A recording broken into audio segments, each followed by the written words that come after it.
This is Lee with 82 Game and 12, and this is going to be video 3 of Revolution Games. The Day Was Ours, part of the Blind Sword system. And here we have the commanders. I don't know whether they don't have McDowell as a chit. But Tyler and Hunter, and then we got Beauregard and Johnston. So, as I said, this is the third video.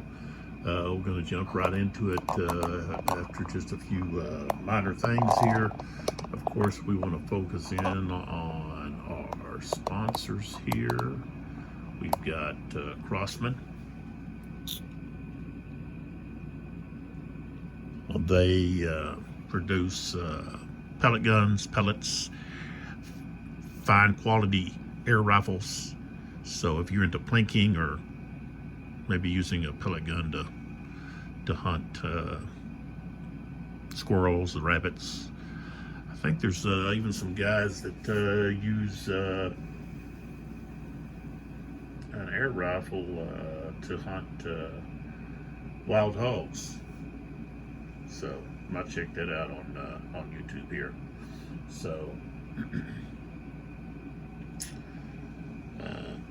a lot of times I'll use an air rifle just to scare like those blackbirds away. I've got chickens, and I don't like all those blackbirds getting there and getting the chicken feed. So I'll fire that air rifle in their vicinity and scare them away. So, but you can find out more information at Crosman.com. There'll be a link about their fine products, link for their fine products underneath the video there and the information. And then we have Murtu, and Murtu makes fine quality men's jewelry.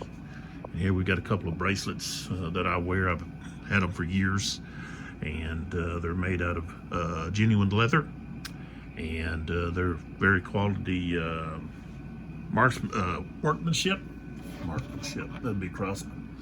So just to give you an example there, you got these beads here, and like I said, I've had these for years. So and the metal's stainless steel, okay, and the clasp is magnetic. So all it does is just hooks. Well, you gotta turn it over here. It just slides in easily. So it's real easy to connect, and then it's magnetic, so it doesn't just pop off. Okay, you gotta actually loosen it. So, like I said, it's very fine quality products. Check them out. They've got a wide variety of different jewelry for men, so I suggest you check those out. I'll have a link there, or if I don't have a link, I'll have their web address. It's just murtu.com, and you can find out more information about that. Most of the sponsors that I acquire are with products that I use. You know, I don't like to promote something that I'm not using. So I try to garner sponsors that produce things that I actually use. So, and I like, so there we go. Okay, I did talk about this Rebel Yell book, and said I had a copy of it. You can tell it's a well-read copy. This is a New York Times bestseller, Rebel Yell, S.C. Gwynn. If you are a student of Stonewall Jackson or a fan, if you love reading about the Civil War, this is a great book. This is my favorite book on Stonewall Jackson because it goes into the person. We get to know, his thoughts, beliefs, and there's so much information there about Thomas J. Jackson as a person, and his religious beliefs. It's just a great book. It says the violence, passion, and the redemption of Stonewall Jackson. I was going to look for the year. Let's see, pull back here. The year that it came out, and this is a Scribner published book. I want to point that out. Let's see here. So there's the Scribner. I just wanted to find the date. Oh, copyright 2014 is when this came out, and like I said, it's a great book. It's got, of course, it's got maps and so forth about his different campaigns, but it's got a lot of good pictures of Stonewall. So I highly recommend this book. And of course, we've also got William C. Davis's book, Battle of Bull Run, the campaign, first major campaign of Civil War. This is a good book as well about the Battle of Bull Run. I'm still going through it and reading it, finding out so much information and how deadly it was for officers, because they're right there with in the thick of things. And so in the Civil War, you had a lot of officers, commanders being killed. Of course, Stonewall Jackson is killed, by as a result of his own soldiers, troops firing and hitting there at Chancellorsville. And then we also have Stonewall in the Valley. This is by Robert G. Tanner. This is the updated version. William C. Davis actually has a quote on the bottom of the book jacket there about says major revision, expanded and unified, updated, virtually a new book. So what happened was a lot of new records came out, people that had diaries and journals from people that were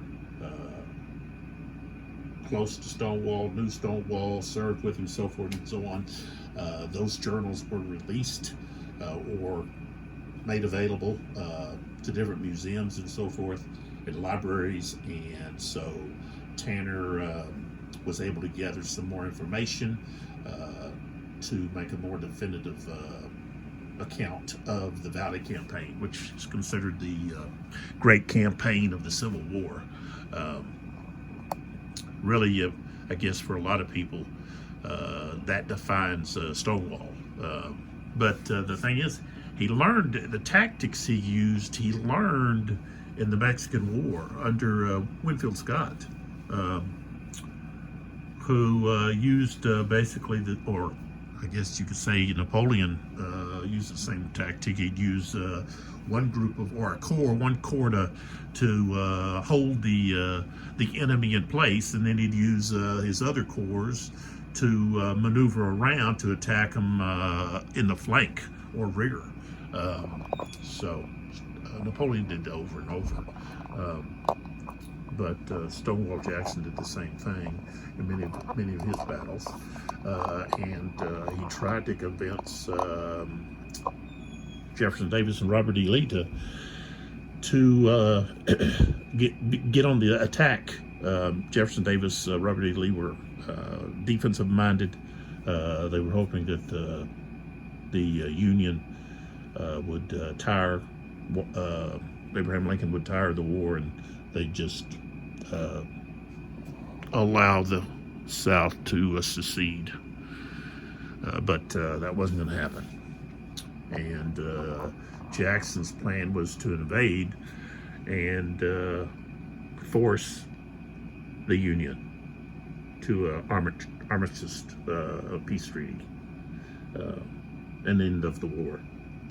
So, but he's unsuccessful in that attempt many times to do that. Okay, so now what we need to do is I need to talk about what's going on here. Okay, so if you notice, if you watched the last video, you say, oh, wait a minute, we've got the counters all been moved around. Yeah, what I did is I told you at the end of the last video that the lull was just a lot of moving around, so I was going to do that off camera. And so we are now at the 12th turn on the track, which is the 12:30. Okay, the lull has ended. I actually started the lull, I think 30 minutes too early. So in order to, I guess, make things more accurate, I went ahead and extended the lull one more turn, because that's when the lull should end. If it was started at 11 a.m., it should end at the end of the 12 p.m. turn. So it's supposed to last for, what is that, an hour? Yeah, about an hour. So hour and a half, something like that. 30 minutes, 30 minutes to 12. Okay, yeah, about an hour and a half is what, 3 turns. And I actually started, I think, mistakenly on the 10:30 turn. Had a lot of counters on the track there. So I guess I need to briefly just talk about the day was ours. First bull run, July the 21st, 1861. It's the 6th volume. Okay, this volume was designed by Matt Ward, developers Daniel Roulet and Roger Miller. I hope I'm getting that Roulet right. Art, the late great Rick Barber, Charles Keebler, Mark Mahaffey. Now Keebler, he's works on a lot of different games. I know he works for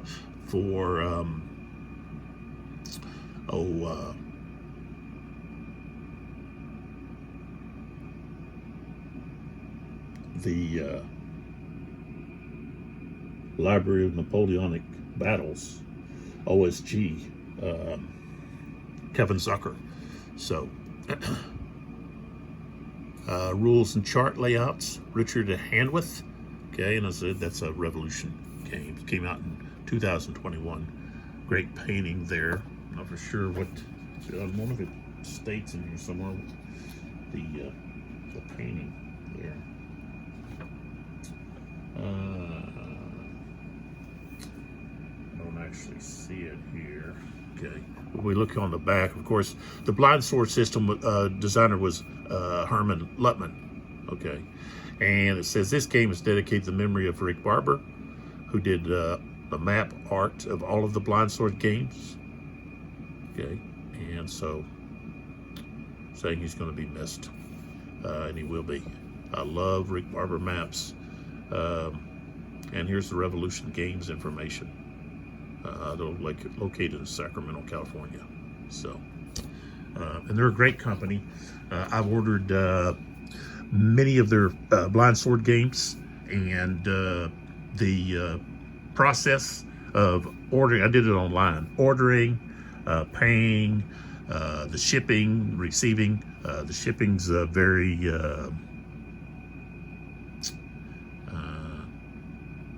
it's fair, the shipping, and you receive your products rather quickly. So in nice boxes that protect the games. I get the Ziploc version. I don't get the boxed version, as I've mentioned before. Instead of the boxed version, I put them in a plastic case. But anyway, so okay, so we moved along here to the 12:30 turn is where we're at. Okay, and we need to talk about, it's after the lull, so we've got some different objectives now. That at the end of each turn, we're going to be counting victory points. And right now, the Union has a 6-point lead. Okay, and what you do is you use the victory point determination from scenario 2. So I'm just going to hold this up. We're going to take a look at it. Okay, so each player received 2 victory points for each of the following locations they control at the end of a turn: the Henry House and the Robinson House. Okay, so if you look to see where those 2 are at, they're right here.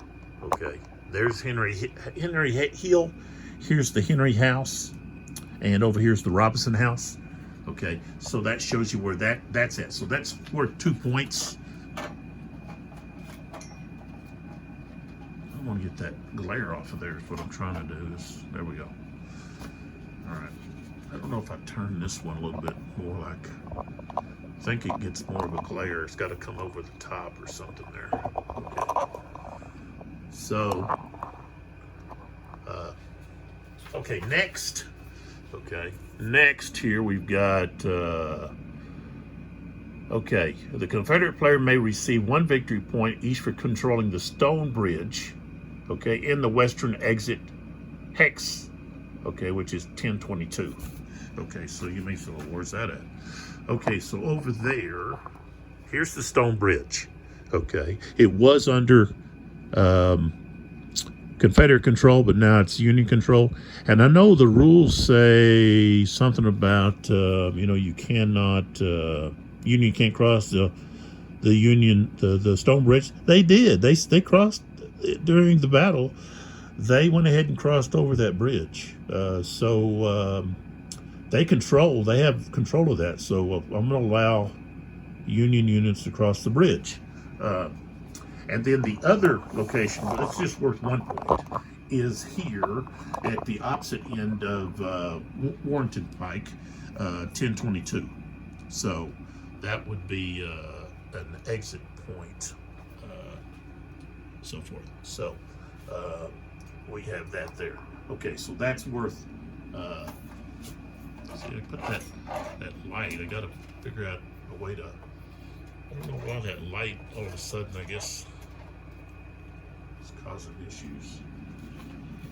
Okay, so that's only the Confederate player can receive points for those. Okay. The Union receives 1 victory point each for controlling Lewis Ford and the Crossroads, okay, hex at 2927, and the western exit hex of Warrenton Turnpike, 1022. So this hex here, somebody's going to get a point.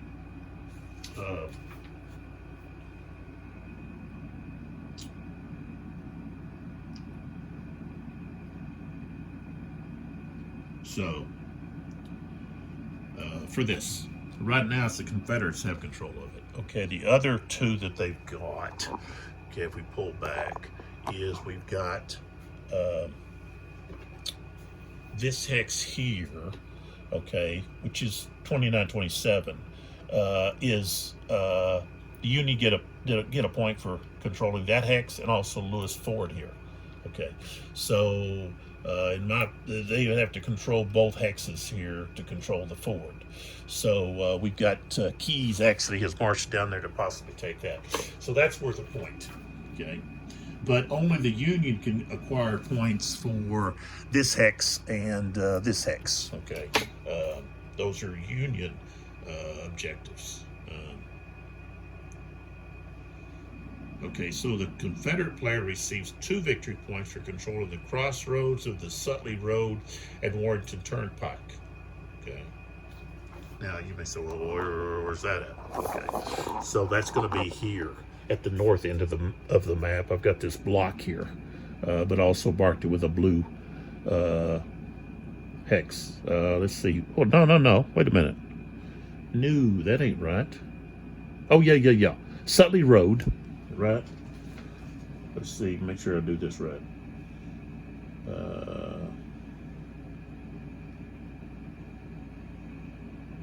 Oh, no. 1921. I'm sorry. Shouldn't be there.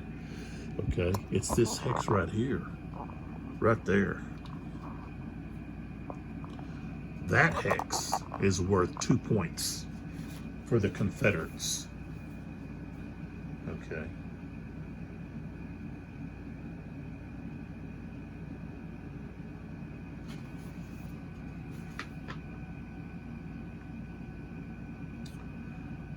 The Union player received 2 points for controlling the new market hex, which is, we'll go back, at the south end of, what is it, New Market Road?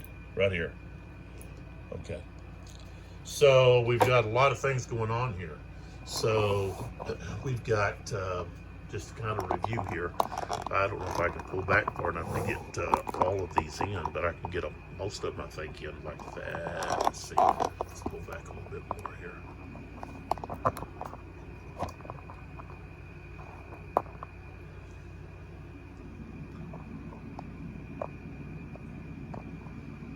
Okay.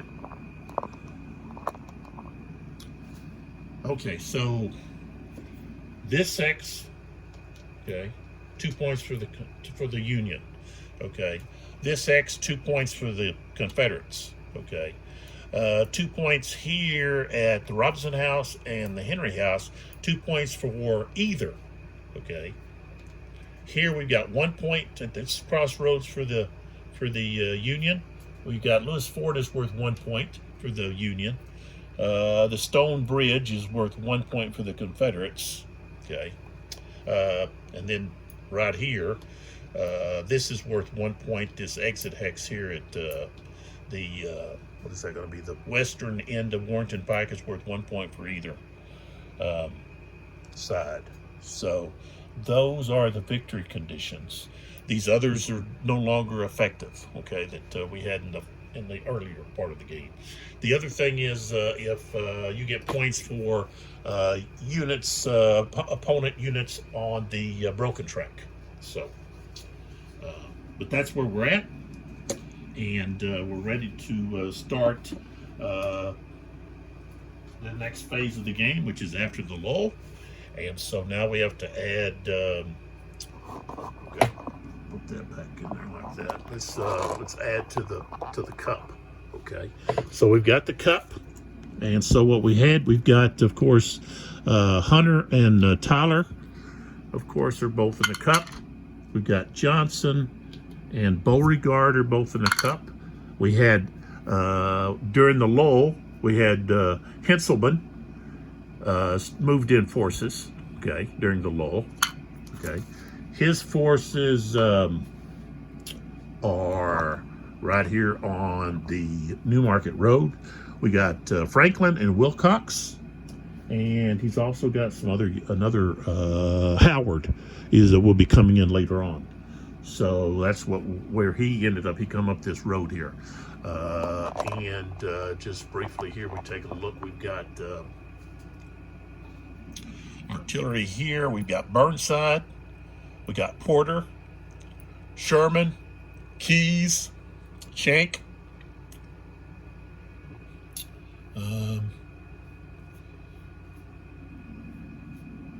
And let's see. Okay, we've got on the Confederate side. Okay, we got Stewart came in. We've got whose artillery is this? Squires and Pelham. Okay, artillery. Here we got Cox or Cock. Okay, part of his forces. These guys have to stay. Same thing with Rogers and Latham. Okay, they've got to stay there. Okay, we got Davidson with the 3 regiments of Cox's brigade that moved up. We got Jackson here. He's on the move, coming along this trail here to get over to help B and Bartow strengthen up the left flank. We got B here, Evans. There's Hampton and Bowden's artillery there, and so that's where everybody's at. And we've got Bonham for the Confederates, and we've got Elzey for the Confederates. Who else we got here? We got Early. Let's see, where's the other? Oh, right here. We've got Howard coming in at this turn, and Arnold's artillery. Okay, which you can't see. I'm talking about them. They're right here. It's like, why do I have them on the map? That's because they're coming in. That's where they come in at. Okay, so the first part of, get a little bit of light there, is of course, the artillery phase. So we've got Union artillery step, move or fire. Okay. Well, what we want to do here is we want to take a look to see what we've got here, to see who wants to fire. Actually, I want to fire right over here first. We're going to fire with.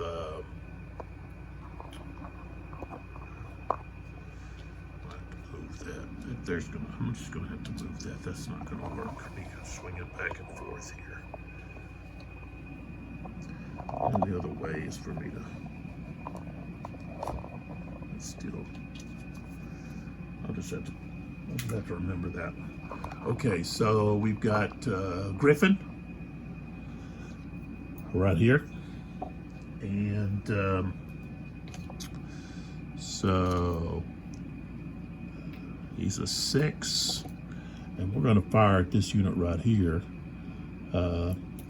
We've got Davidson and Koch, that big infantry unit there.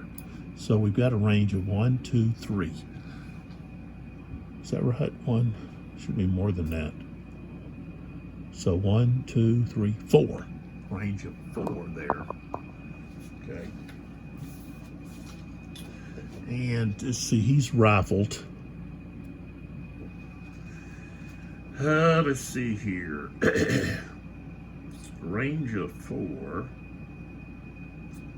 Rifled.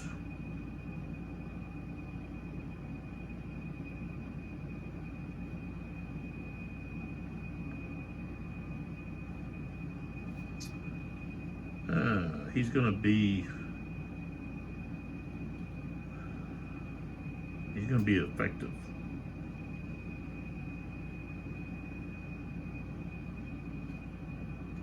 I think I was doing this a little bit wrong the other day.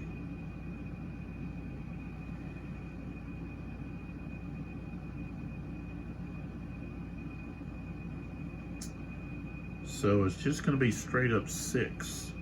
He's effective. He gets to use 100%. So we're on the 6th chart here. So that's where we're looking at. Okay. Rolled a 32 on the 6th chart. I have to pull back on this, but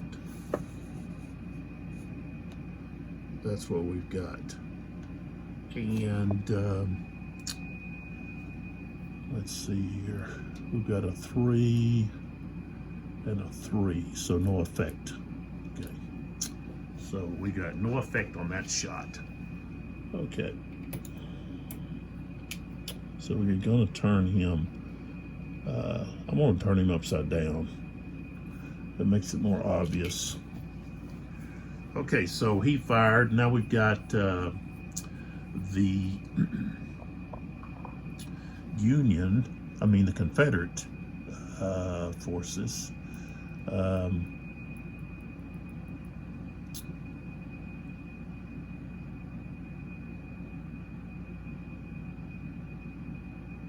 What are we gonna do here?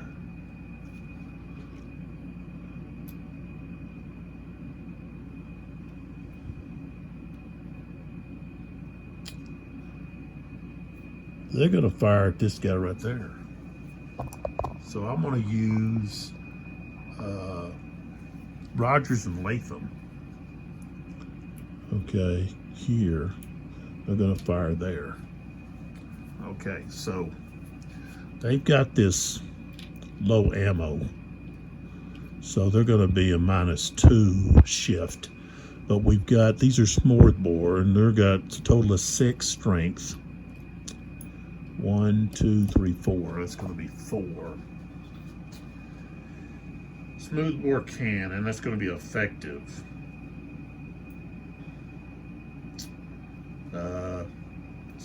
He starts at 6. He's going to be down to 4. So that's just where he's going to be. He's going to be a 4. Rolled a 56. 56. What is he? He's a 3. Okay, so we got a green. Okay, so we flip over to the green side. And I rolled a 53. Okay, so 5 is going to be D. So lead unit on its is flipped over. Battle worn. Okay, and then a 3 is going to retreat 1 hex. So he's got to fall back. Okay. So that was effective fire. Let's turn these guys over.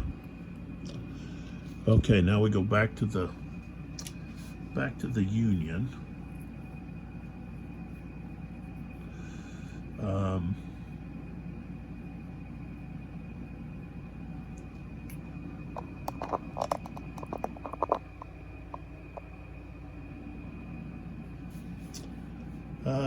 Let's see here.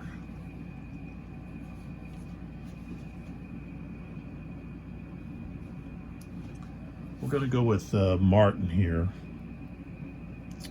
He just got a 2. He's smoothbore.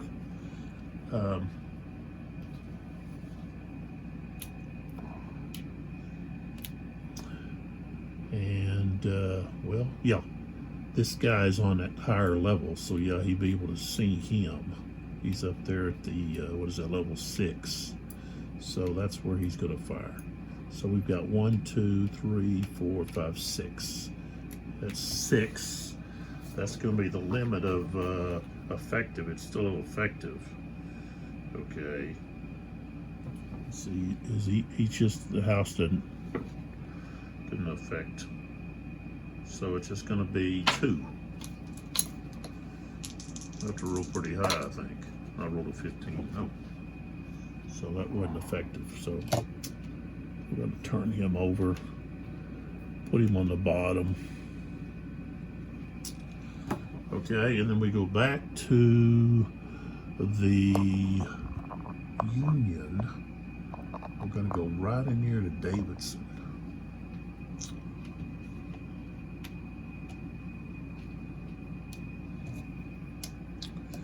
So Davidson's sitting up here on this higher elevation. It's gonna he's gonna fire right here at Sherman's second, what is it, second Wisconsin?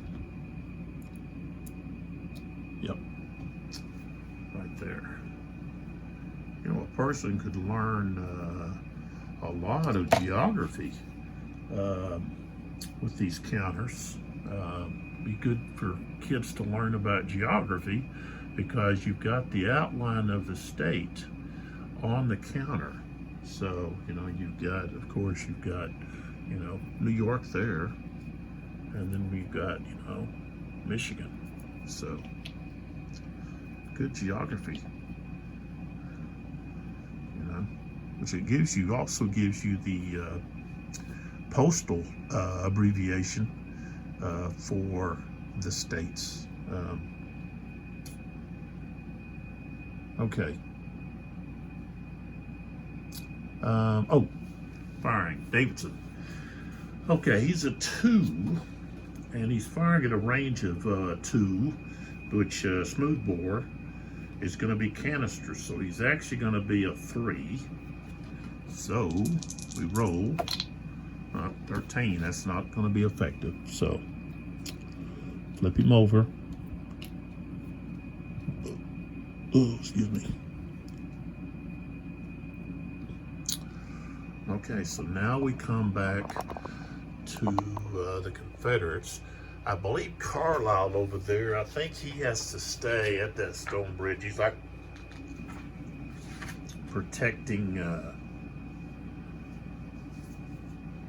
yeah. May not move further than 3 hexes from 3821. So he could actually cross, but then he could actually cross, Um, he's not going to be able to fire anywhere there. So he's actually going to move. So he's going to move up that hill there. Let's see here. Artillery uphill. Cost him 2, 2, 3. He's actually going to move to there, so he can actually do something. Okay, so that's the Union artillery phase. Okay, now we go back to the Confederates, and let's see what we've got. Well, we've got Embolden here, sitting up here on this hill. And he's going to fire, I believe he's going to fire right here. Let's see, can he see? I don't think he can see. Because he's right there at those woods. I don't know. I think he would be able to see. He'd be able to see over these trees because he's 2 X's away. So, yeah, he's a target. So 1, 2, 3, 4. 4, of course, he's smoothbore. Smoothbore. I say just go ahead and roll if you got a low number. See, I got a high number. See, so he's got what I say. He's got 4, and he's arranged 1, 2, 3, 4. Smoothbore, cannon. Yeah, he's ineffective. So he's at 4. Just before at 51 is going to be let's see, 1 through 4 is going to be green. He's a 3, so now we're rolling on the routine, and we've got a 1 is nothing, and a 5 is he's going to retreat 2 hexes. So going to retreat back to there. Okay. So, Embolden's gone. Okay, now we're going to shift down here. We've got Ricketts. Okay, they got to fire separate because they're in separate hexes. Only time artillery can fire together during their artillery phase is when they're in the same hex. So, they've got to choose different targets here. Ricketts. He's actually got quite a few targets here. I don't think. Yeah, he's on this higher level. Looks like. Okay, so we got this. He goes up 1. He goes up 1. Yeah, so he's. Oh, yeah, he's on 4. He's on 5. So he can see the 8th Georgia. So that's who he's going to fire at. Okay, he's a 6. 1, 2, 3, 5. 43. I said he's a 6. Don't have any subtractions, additions on the 6, 43. 1 through 4. Yeah, he's going to have to roll on the routine. Ooh, we got a 66. Look at that. 66. Dang. Okay, so he's going to be flipped. And on top of that, we've got on top of that, we got a 6 and a 6. MHR2. Okay. MH. The lead unit is given a morale hit. So, we've got a morale hit now. So he's shaken. And remember, I put these on the bottom because it's easy to see. Oh, he's got a yellow. So I don't put them on the top. And then he's also got a retreat too. So there he goes. Okay. I didn't see where he retreated. There he went.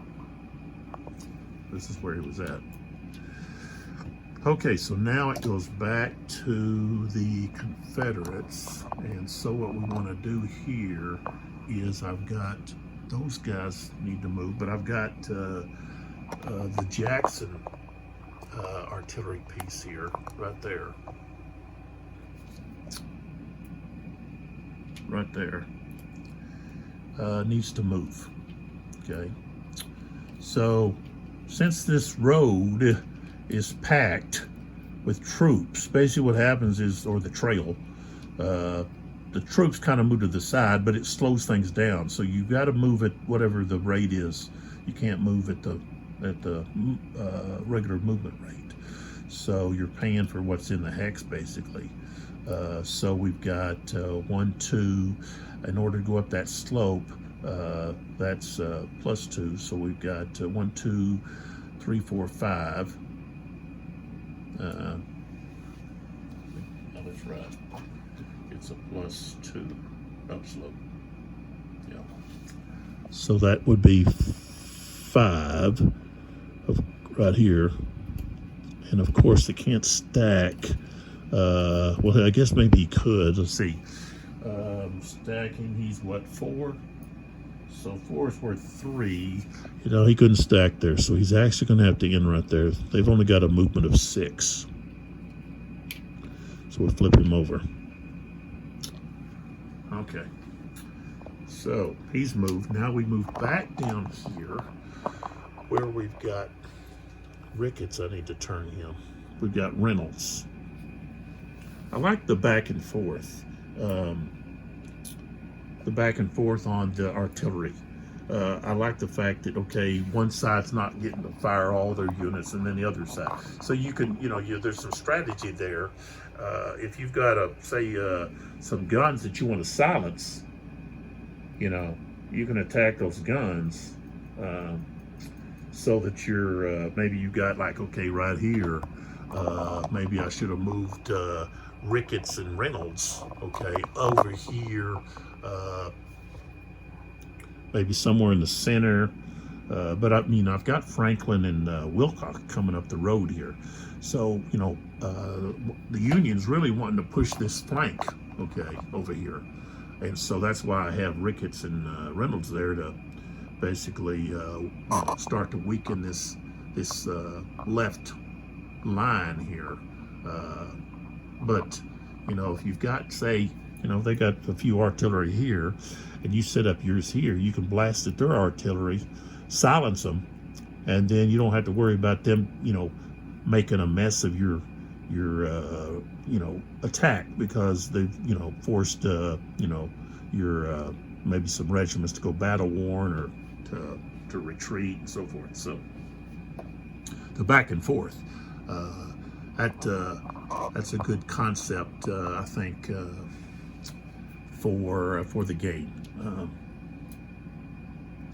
What is this here for? This here. We want to put. This is Henry House Hill. Should be right there. So he was here, he backed up too. So I don't know why that's not there. But anyways, okay. So now we've got Reynolds is going to fire here at the 7th Georgians.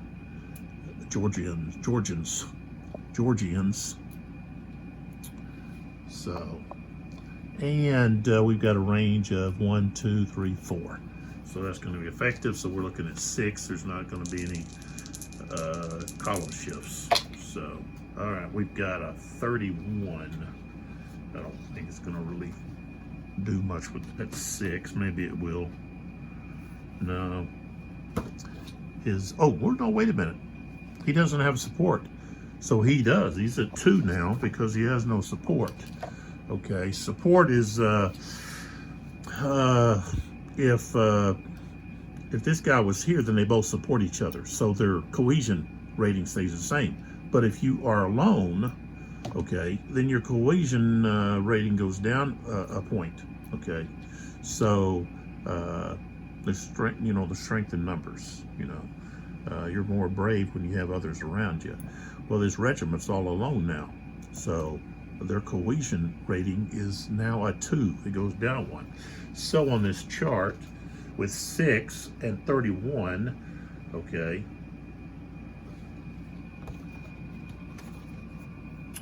so we've got 6 here. We go down to 31, which is going to be right here. then we've got a routine because it's 1 to 2. So now we're going to flip over and we're going to roll for the routine fire cohesion test. And we got a 32, is no result. Dash, dash. Okay.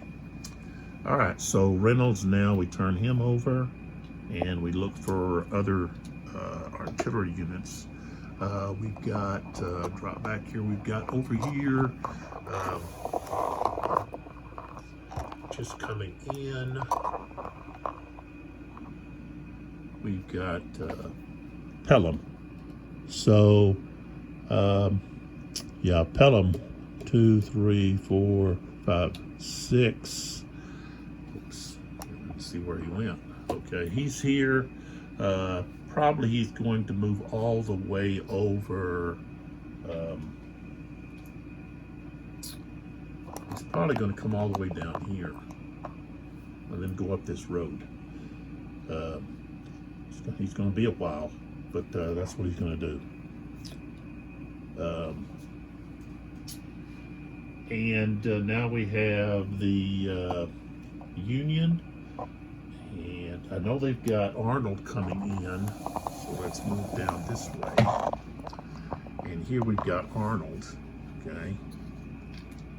So, trying to think, where do we want him at? I think we've got, I think we need some more, possibly some more artillery over here, toward the middle or to the left of the line. So Arnold coming in is going to go 1, let's see, 1, 2, 3. Moving on a road or a pike is only half a point. And how do I know the difference between which one is a road, which one's a pike? The road is going to be named. And the pike's going to be named. The trails are not named. And so that's how I distinguish. So we got 1, that's a half is 1, and then a half, and the half is 2. So we're at 3, 4, 5, 6, 7, 8. That's where he ended up because he's moving toward the middle. Okay. Let's see, I think the only other artillery unit we have is going to be right over there. So we've got that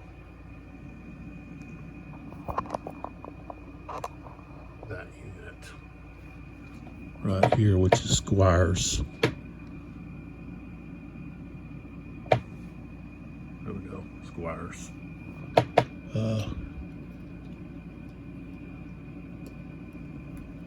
So 1, 2, 3, 4, 5, and cavalry can't stack with anything, so that's as far as he gets. I guess he's going to come. He's following Pelham, unless he's going to get routed somewhere else as the game progresses, as the battle progresses. Just to make sure I didn't miss anybody artillery-wise. And I didn't. Okay, so now we can move to 48 minutes later, and we're just now starting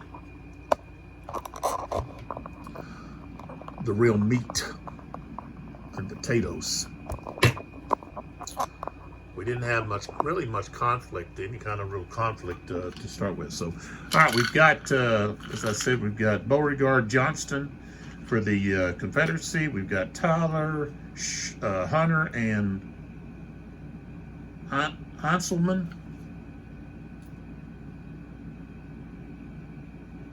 Yeah, Hanselman has come in now. We've got the Fog of War and the Fortunes of War put in. Okay. Then we're going to, like I said, I am just randomly drawing 3. Seems like, I think, was it after at some point I thought the Union got an extra chit. When is that? Is it after the lull?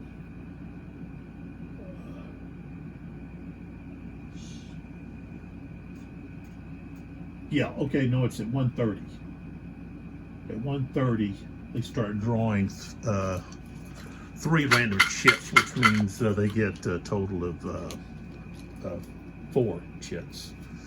Okay, so we're just putting 1, 2, 3. Okay, so we've got 3 in there. I'm not really paying attention to what I just put over there. And then the Confederacy get 3.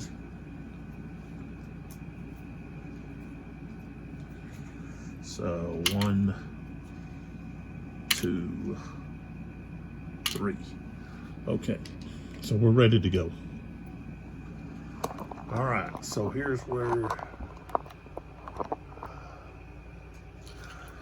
the meat meets the bone. And we're starting what is going to happen. So the first chit is Command Confusion. All right, if we take a look at our information sheet here about the chits. Command Confusion, played after the Confederate player announces a brigade order. So basically, we don't want to use that right now. So we'll put it up here at the top, okay? And we draw another chit. And what we've got is the Fog of War. So we've got to roll on the Fog of War.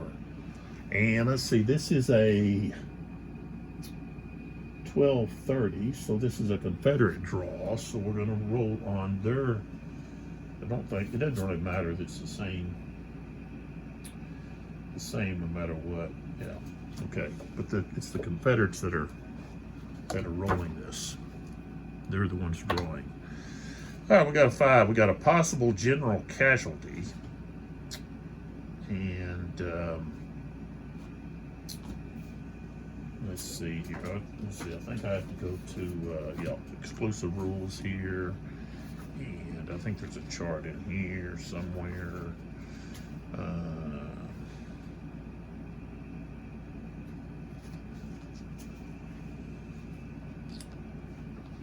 Well, maybe there's not.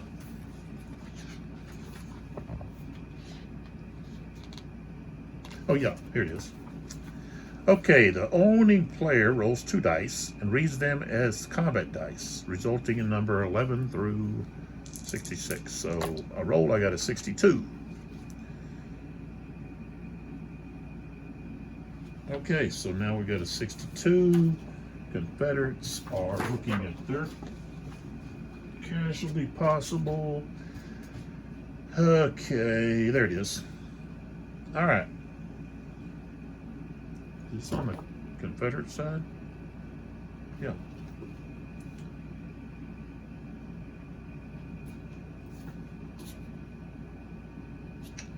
Okay, so I rolled 62. Tyler is injured. Okay, so Tyler, oh, he's in here. He has to come out. There he is. And so we'll put him, we'll just put him on the broken track.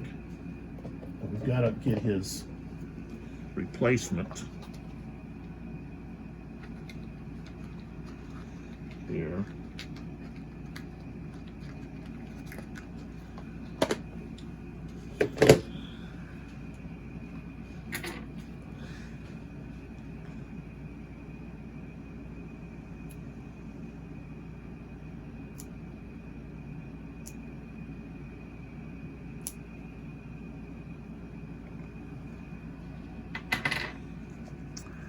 All right, so his replacement here is has a rating of a 2, so that's gonna hurt. That's gonna hurt the Union. Of course, he was a 3, so now I gotta roll a 2 or less. Okay, I keep jacking around. I keep hitting the firing on friends. As I go along here, I'm doing some counter clipping. I do it with just toenails clippers. And to some people may say, oh, that's heresy. Okay, that's Gronard Heresy. You know, you're not using a proper counter, but you know, after I clip it, it looks pretty good. Although you can't really see because it's blurry, so gotta find the right distance. Anyways, firing on friends. Okay, firing on friends. I think do we play that immediately?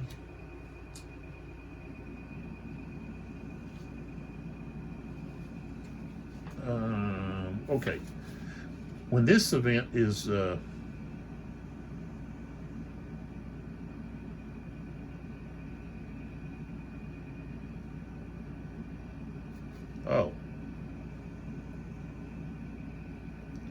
this can only. What did I throw that one in there for?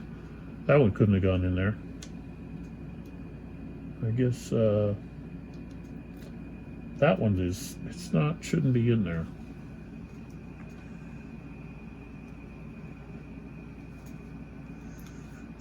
That's a fog of war. I shouldn't have had that shit in there. All right, so there we go. I probably have the Union one in there too. So that means I'll have to pull it out if it comes up. So, all right, that didn't count the firing on friends. All right, so what we have is we've got Henselman. Henselman's coming in. Now, he's got, of course, he's got Howard back there, but of course we got to roll to see what kind of activation we get. And we got a full activation with him.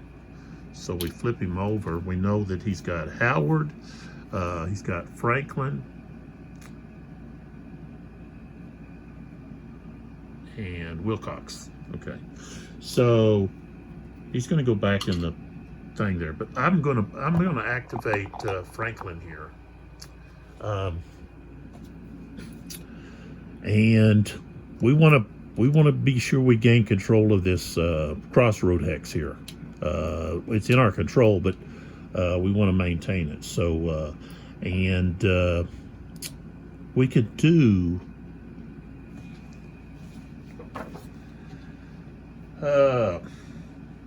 maneuver. We can still do a maneuver because we're going to stay away. So I think that's what I'm going to do, the maneuver, so I can position my troops. I just can't get next to these guys, the enemy. So we've got 1, 2, 3. We don't really even need a maneuver, but I could actually get up there, couldn't I? Yeah. Let's see. No, I cannot, because I cannot use the road column movement if I'm not in maneuver. So it would just be a 1, 2, 3, 4, 5, 6 as far as I could go. I want to get into that hex. So, and let's see. Let's see if we've got something about that here. I want to make sure. Yeah. March column rate. Infantry or cavalry unit that is under maneuver orders. Okay.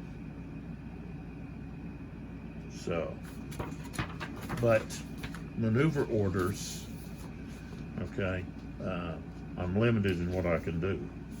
I'm not able to engage. So,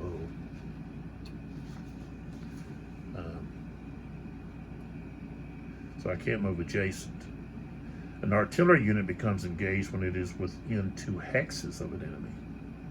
So artillery can't move within 2 hexes. So, all right, so we can do maneuver because we're not going to actually engage. So we've got 1, 2, 3, and then he's actually going to go into that hex 4. So that's where he stops. This guy following 1, 2, 3. Okay, and he wants to go 4, 5, like that.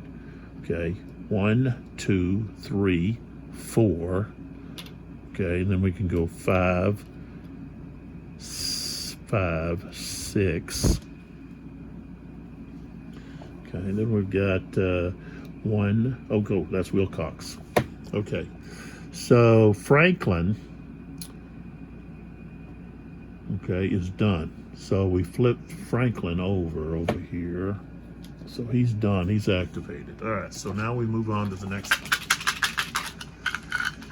Who gets pulled this time? Okay, it's Tyler's replacement.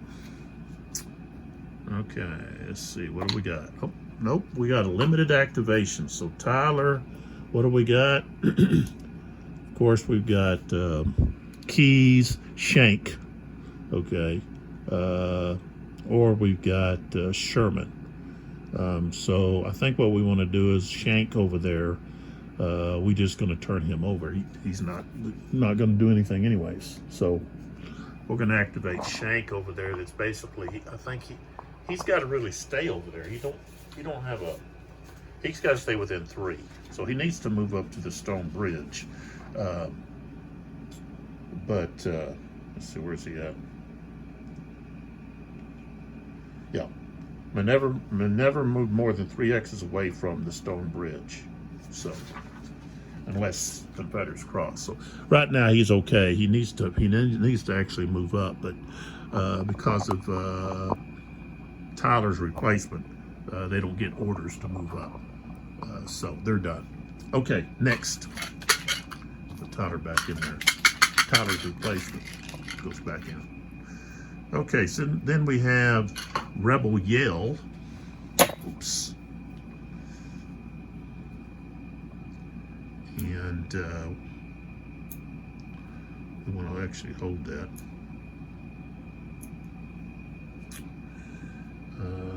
Rebel Yell is actually going to, let's see, Rebel Yell. Okay, play now or at the start of the chit draw. You select anyone from the unit and may move. You do not have to move. You don't have to move if adjacent. Okay, every up to 1 hex in any direction. But you got to end up adjacent to a Union occupied hex, and then you must conduct a close combat. You get a increase of your CR is increased by 1, and you get a shift to the right, 2 shifts to the right on the attack column. So I don't think, let's see, well, I could actually do it there, or even there. That might be interesting.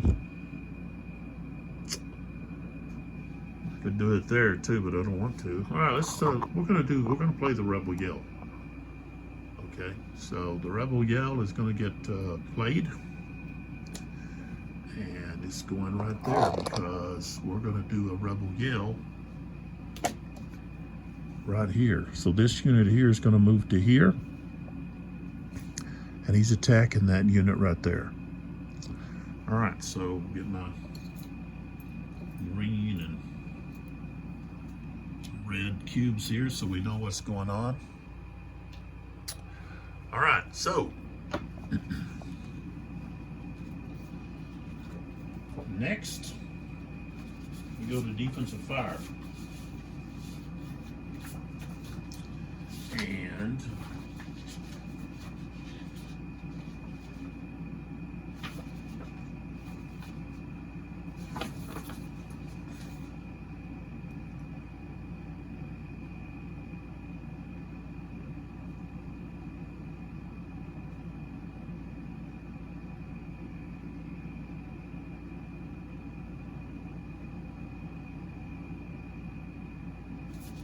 all right, so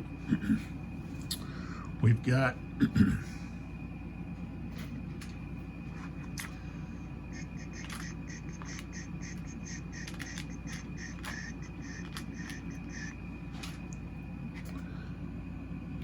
oops, that unit can provide supportive fire. Okay. All right, so defense fire. He's going to be. He's got a 12. He's armed with rifles.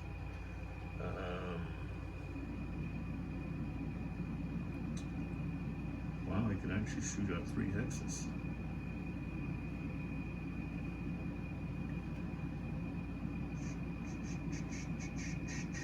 So it's just going to be 12. The supporting fire has to be separate because he's not adjacent to the target as well.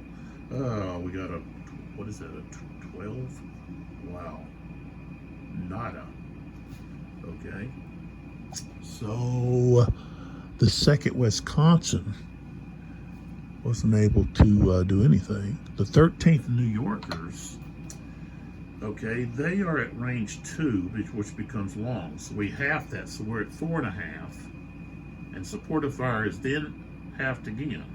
So then we're at 2/25, so or 2 and a quarter basically. So that's going to be just 2. So he's firing on the 2. He'll be the one probably get a good roll. Yeah, 55. Okay. So that unit is a 3. Okay, so he actually does have to roll on the routine. And we got a 36. Okay, which is going to cause him to retreat and take a morale hit. So Rebel Yell gets forced back by the supporting fire, not the actual target 2. So he could actually see goes 1, yeah, 2. There he goes. All right, so that's done there. So the Rebel Yell is taken care of unsuccessfully. Okay, next draw. Oops. I guess that's he's the one that fell out. So, okay, we've got Beauregard is up. Beauregard's a 4. I rolled a 1. Let's flip them over and see what we got. All right, we got Evans, Hurley, Koch, Hampton, and Stewart. I don't want to do anything with Evans right now, or Koch. They want to stay where they're at. Stewart, I need to move Stewart. So I guess that's who I'm going to... Oh, I got Hampton. Where's Hampton at? Where did I put Hampton? I think I put Hampton under here. No. Where did... Oh, Hampton's already right here. I got him right there. Okay, so we're going to move Stewart over here. So he's got moving a 12. 1, 2... Let's see, he'd actually go 1, 2, 3, 4, 5, 6, 7, 8, 9, 10, 11, 12. So he made it to the road there. Okay, so we flip over Stewart. Okay, and then Beauregard goes back in the cup. Okay, so we go back. And here we go. We got Johnson this time. Johnson's a 4. I rolled a 3. Okay, so we've got B, Bartow, Jackson, and Elsie's not in here yet. He didn't come in for a while. So we want to move Jackson. And I got to remember to make these die rolls on these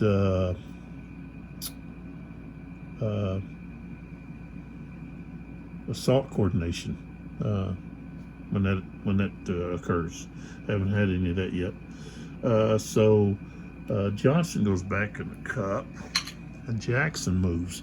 Jackson's moving over here to assist Bartow over here, and also to be on B's left.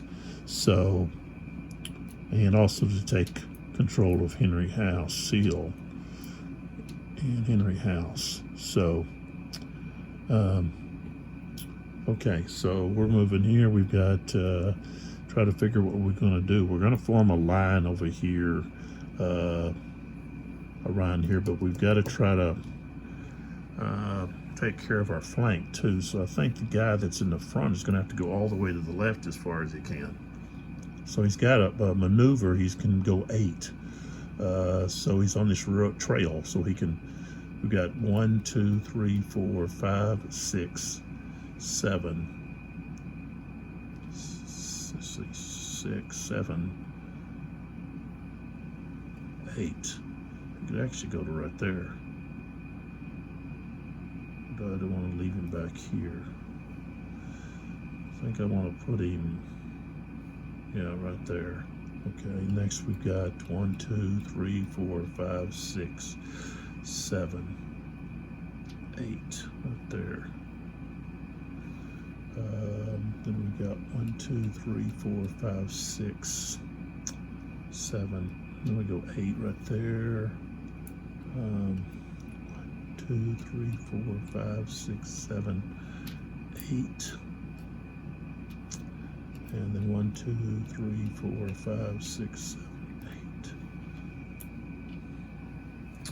8. All right, so that's where Jackson's getting his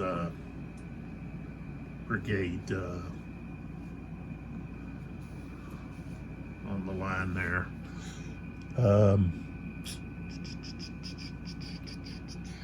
All right, so Jackson is flipped. He's already activated. Okay, next.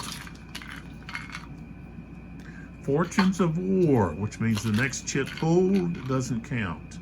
And that's going to be Beauregard. Somebody on Beauregard's got to be flipped.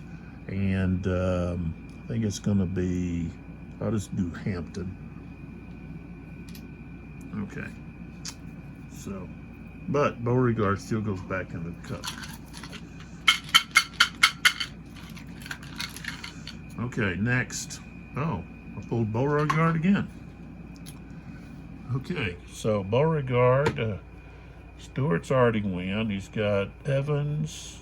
Early didn't come in yet. Bonham hadn't, so I guess I'll flip Cook. Cock. Not Cook, but Cock.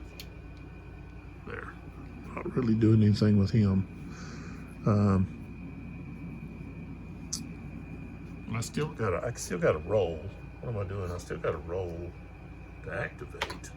I got a 5, so okay, I can't really do anything but fire. And they're not in range. They've got, well, he does. Let's see. He's got R and S. He could actually fire there, I think. We got a limited activation here with Cock.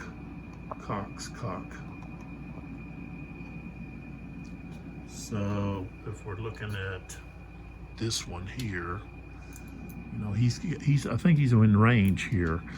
Let's see what the table says. Oops. He's got mixed. So infantry mixed. Nope.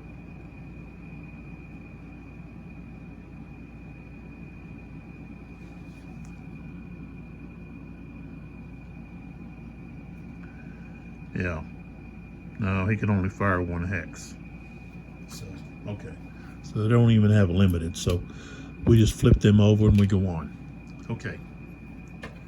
So we put Beauregard back in.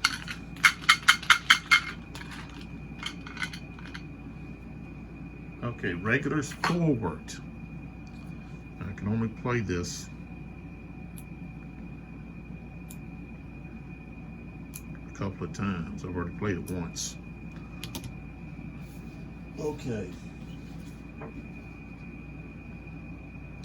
I still got that command confusion. I should have used that on Jackson.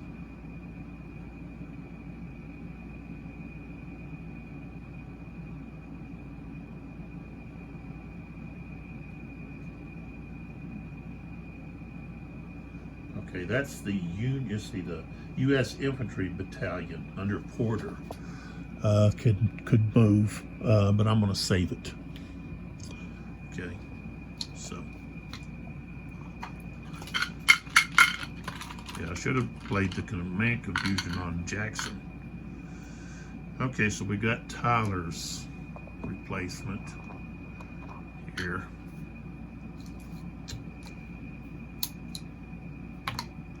Okay, got it too, so they can activate. So we can go either move Keys or Sherman. I think I want to move Keys. They want to, I think, try to take Lewis Ford. So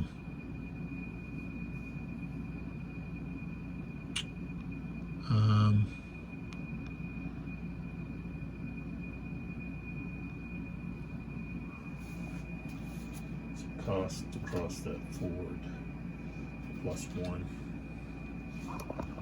Okay, so we look over here. We got Keys.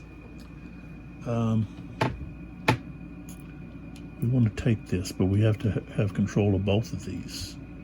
Now, going to this hex, there's no, I can keep going, I can move right there, because we're not engaged. Can't engage across the Bull Run. So, I want to have one of these bigger units in there. So 1, 2, 3, 4, 5. And then we're going to pull these guys up to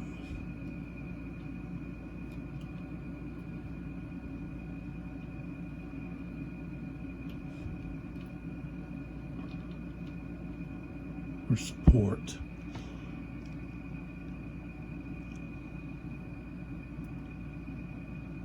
But he doesn't have support because he's across the river by himself.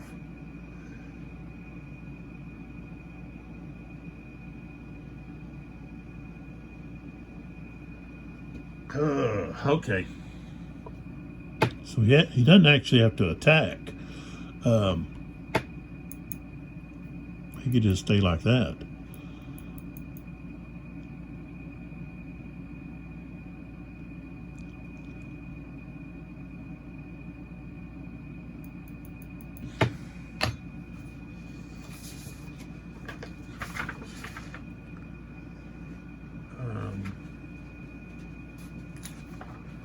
Let's see here.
I don't know. I don't see anything about, okay, if you become engaged, you actually have to stop.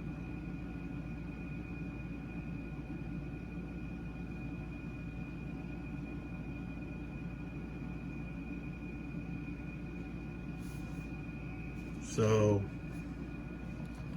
okay, so we go back. I'm just going to look back at this again. This guy, he was here. This guy was here. This guy, I think, was there. I think, yeah, we were like this. Okay. So I got to move the first. Let's see, I'll move one at a time here. So what I've got is, okay, I take this guy, go 1, 2, 3. Okay. Now, this guy, because he's next to him, if this guy continues to here, okay, so that's 1, 2. Okay, I went one. Either I could do this, but 1, 2 is going to be the same movement. Here it's 1, 2, 3, 4. Okay, now I cross, but I'm in this guy's. I'm engaged, but I'm not. You can't have combat across the ford. Or across Bull Run. Fire combat you can.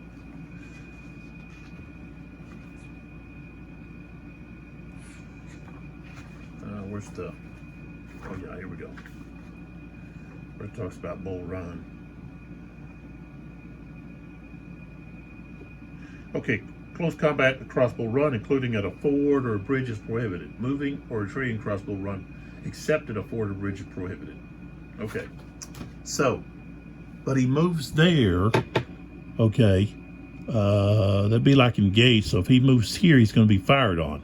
Opportunity fire. So he goes 1, 2, 3, 4. So I want to just put how many, he's gone 4 so far.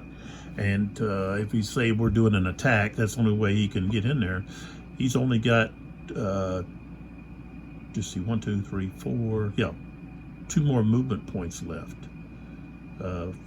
He only gets 6. So yeah, he's not going to be able to, he can't maneuver. He's going to have to, so he goes to there.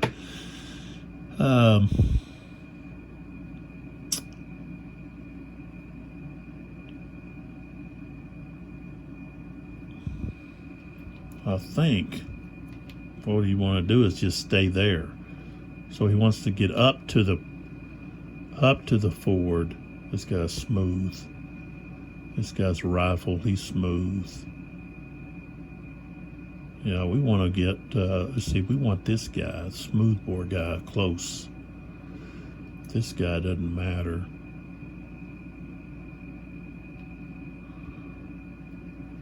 This guy right there. There's that guy. Yeah, we don't want to attack. We just want to get up there where they're at, and then we can fire across and then advance. So that's where we're going to start. We're not going to close combat. We don't want to give them opportunity to fire. So, okay. All right, so that takes care of Keys. He's flipped over.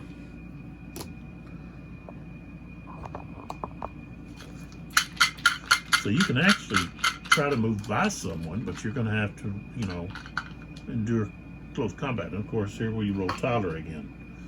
Okay, so rolled a 1, so that means Sherman or Shank. Well, Shank's already gone, so the only one left is Sherman. Yeah, and Sherman wants to attack. He was wanting to get across there and put some hurt on these guys. They could also try to get over there to attack that artillery there. That would be very good to attack that artillery. So I think that's what they want to do. So we've got 1, 2, 3, 4. So he's going to go there, Sherman. We're just going to bypass these guys here. 1, 2, 3, 4, 5. He's going to go there.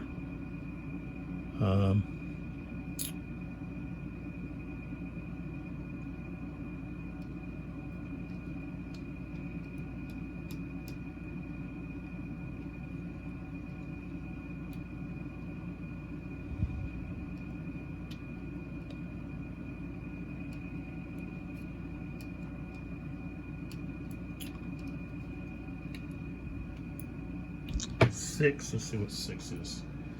6 is 4.5. They couldn't stack. So he can just be there side by side protecting. That's about all he can do.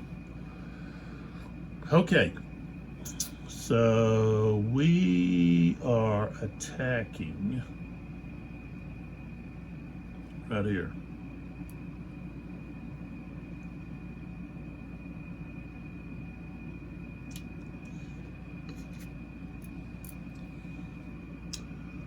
Those two attacking right there.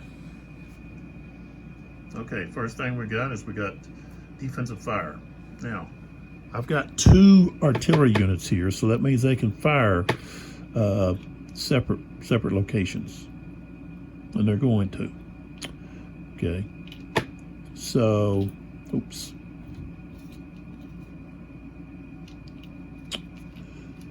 Okay. Go ahead and turn them over around. Okay, so we're going to go with Rogers is going to fire first, and so he's going to fire at the 2nd Wisconsin. Okay, so that's what we got first.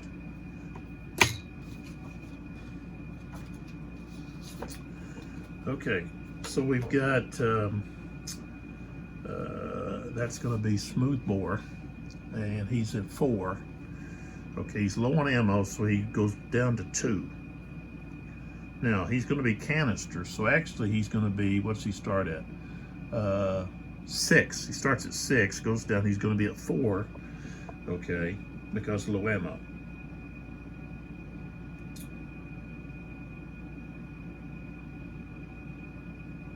And 50% are smooth, strength points are smooth artillery, so now he goes to 5.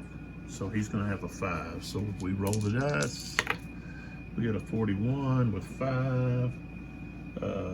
That's going to be routine with 3. He's a 4. So that means no effect. Okay. So now we go to this one, and this is Latham. Okay, he's a 2. Starts at 2 strength. But he's firing, he's Smoothbore, so he gets the canister. So now he's 3. He gets also artillery because he's Smoothbore. So he's up to 4. 14, no effect. No waste of time there. Okay, so this artillery here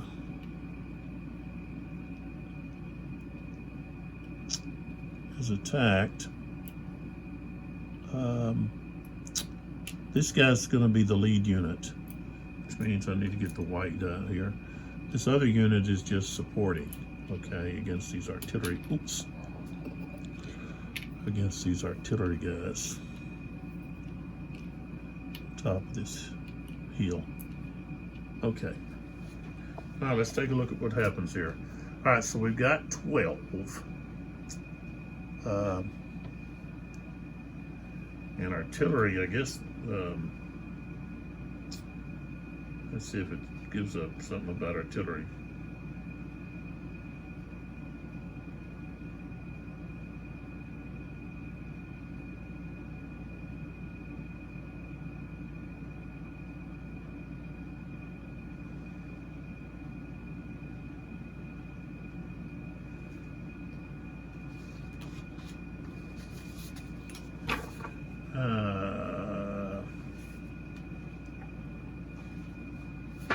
Let's see here.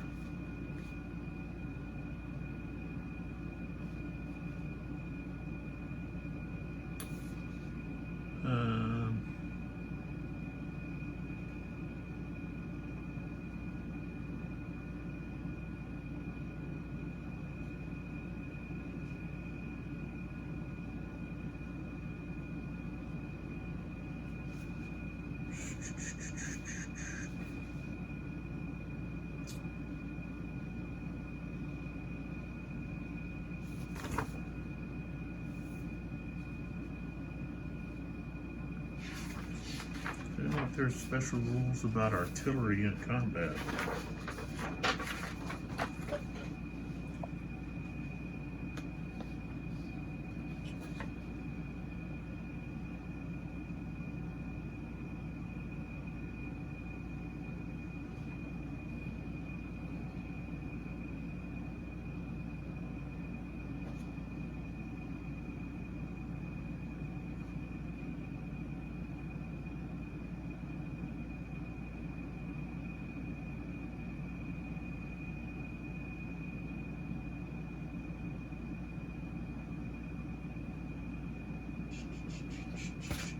Guess not. Okay. Thought there should have been something here about artillery. You get something. Okay, so anyways, okay, so we're on the 12 to start with. Okay, now close combat shifts. So there it's they're at 6. Okay, so that's 2 to 1, but we get to add in the 9. So we're actually at 21. So that's like 3 to 1. So that's 3 shifts. So we're at 12. Okay. So we're at 20 now.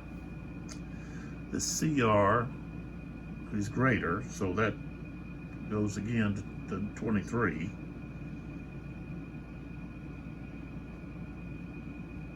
Defender on a higher slope. Okay, so that goes down 2, so we're not 17.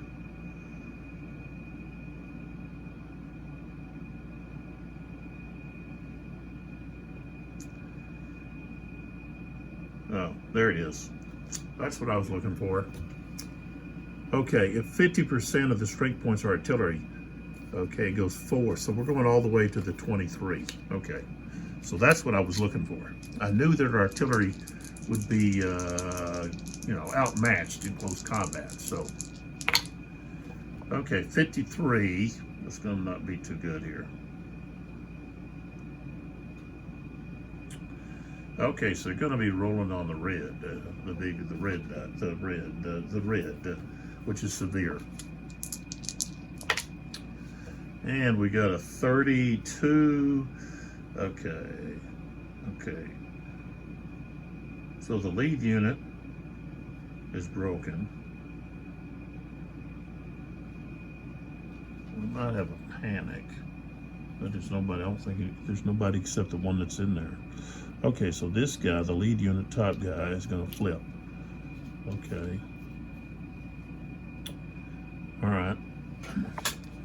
Oops. So he flips to broken, not broken, but battle worn.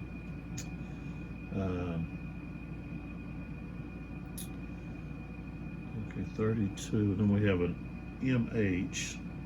So we got a morale marker.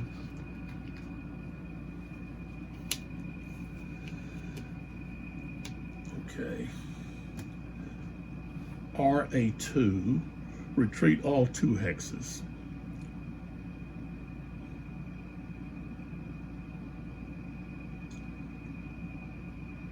And then we have panic.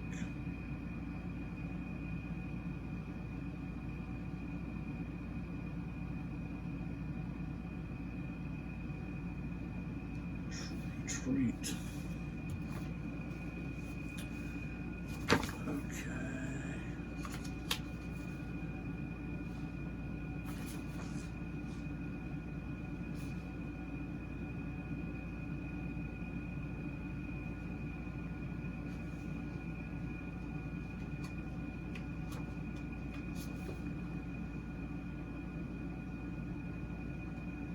Might be something here about artillery retreating, but okay, so they've got to retreat. All's got to retreat 2 hexes.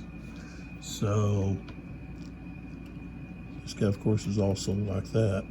So now they're retreating 2 hexes. 1, 2. And we've got a panic. Okay. Result. So we've got a P2. Okay. 2 units can panic, but there's only one there that would be the one with him.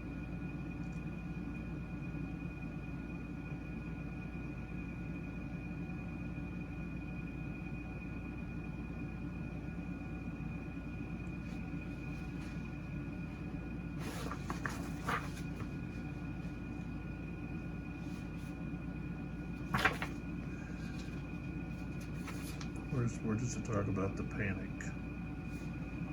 Is that the skedaddle something? No. Okay, 12, 1, 2.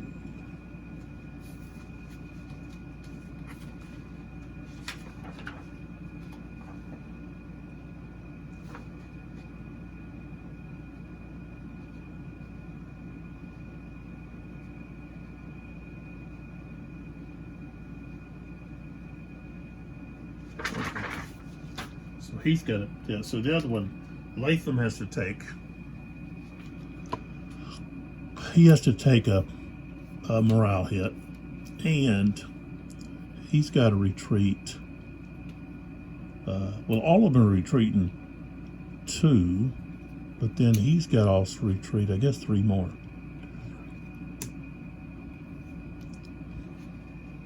And I may have done that wrong, but I believe that's the way it is. Okay, all have to retreat 2, and then you have the panic, and he just keeps going. So, there we go. All right, so they were successful. Somebody can actually, let's see, moving in. Let's see who can move. I think I can move. Let's see. Advance after combat. Okay, when a vehicle is vacant, after taking cohesion tests or closed by the close combat, the surviving friendly units that were committed to the attack, that were...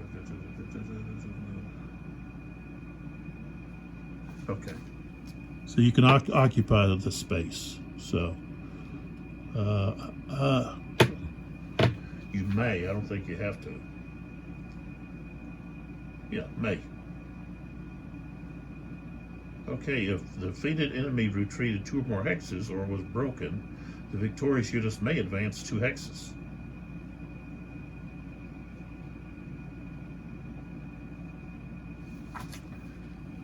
So if that's the case,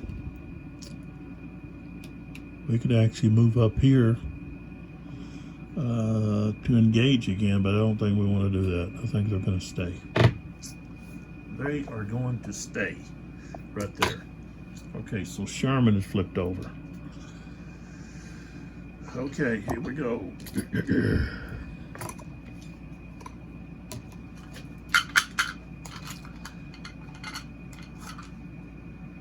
Here we got Beauregard. Okay, let's see what kind of activation we get.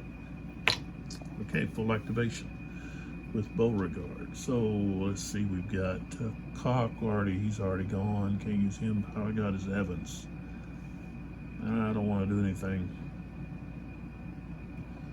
with Evans. So he just gets flipped. Wait a minute, okay, I already did Stewart. Hampton, I don't want to do anything with. I could have done him, but he's already been flipped. Okay. All right, so that takes care of Beauregard. I don't think he's got anybody left. We got B and Bartow. That's it. Okay, so Beauregard is finished. Activation-wise, let's see. Yeah, he's finished. All right, we got Hanselman. Okay, Hanselman. It's a 4. I rolled a 5. So we got a limited activation. Franklin's already moved. So we got either Wilcox. That's all we got, it's just Wilcox. So we just have to flip Wilcox over. And Hanselman's done. So Wilcox didn't get to move any up the road here. They're back here behind Franklin, right here. So they didn't get to move. So, give you a picture of where he's at. Okay, see what we got. All right, Johnston. So we got B. Bartow.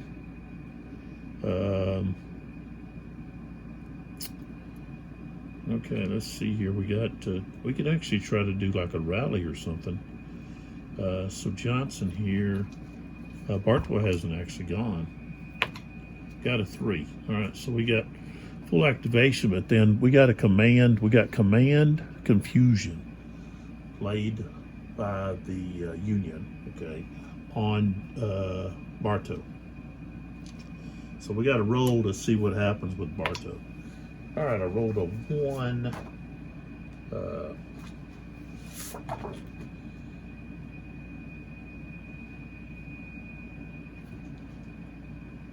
Okay. The activated brigade is under a regroup order. That's exactly what he wanted to do. So, okay, under a regroup, he can recover or rebuild. Okay, so if we go with rebuild,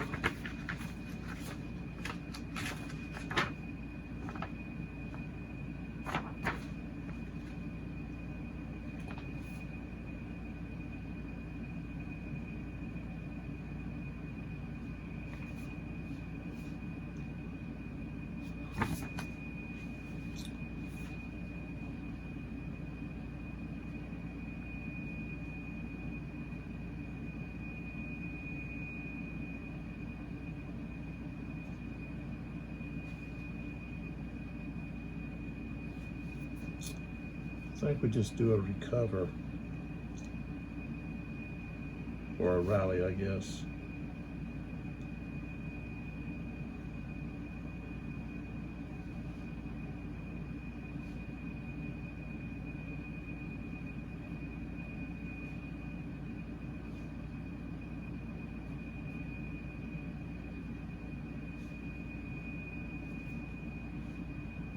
So he can remove this morale marker, morale hit, okay, because he's 3 hexes away. So that's all for Bartow.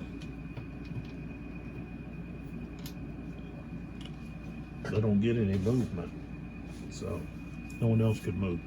Johnson goes back in because I still have B out there. And I still got all these chits. Okay, so Hunter finally gets to come into play here. And of course Hunter is right here in the middle.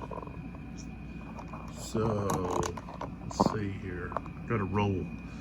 Hunter's a 4. Roll a 1.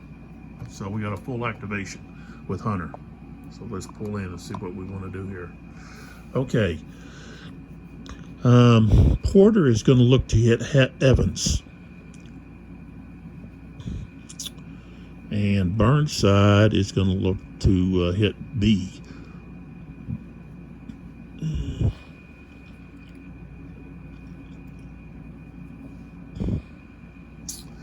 So the angled, see that angled doesn't cost, there's no terrain effect for that. So, all right, let's go with, we'll go with Burnside, I think, first. And they're going to be under attack orders. And so this is where I have to roll. Okay. So we've got, what we've got is we've got Burnside here. Okay. And I roll to see what kind of coordination we get. Okay. So I rolled a 4. Okay. And he's got a rating of 5. Burnside does. So he can activate 4 regiments, which that's his whole brigade. Okay, that's on this activation. I rolled a 4.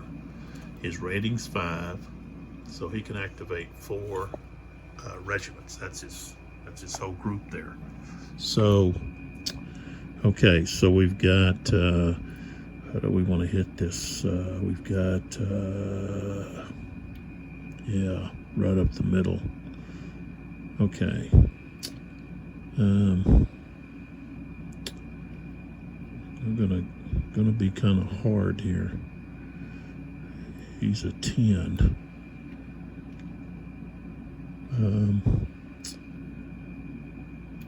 Yeah, it's just going to be that's just going to have to be the way it is. 1, 2, 3, 4, 5, 6. 1, 2, 3, 4, 5, 6. 1, 2, 3, 4, 5, 6. 1, 2, 3, 4, 5, 6. He's going there. Let's turn this around. He's finished. Gotta go back in the cup. Okay, now I don't have to. I'm engaged, but I don't have to actually go through with the close combat thing. Let's see. I can assault and just come up there ready to exchange fire. So the orders. Yeah, here we go.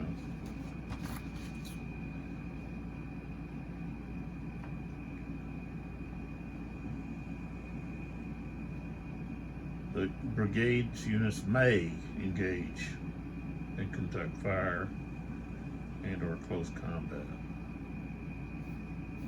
Of course, fire comes before movement, and they weren't close enough. So, I think we just want to get up there close enough to do some firing back and forth. That's what we're going to do. Okay. So that we're done there. This is confusion's gone. Okay. Okay, we got Johnson. He's got B. Now we know we don't really matter. Well, he rolled a 6, so he's got limited, but all he wants to do is fire because he's getting attacked here. So B gets to perform fire combat. So he's firing from here to here. Okay, so he's 10, and he's smooth bore. Okay, so we're at 10. Okay. He's not in the woods or anything. But we do have 50%.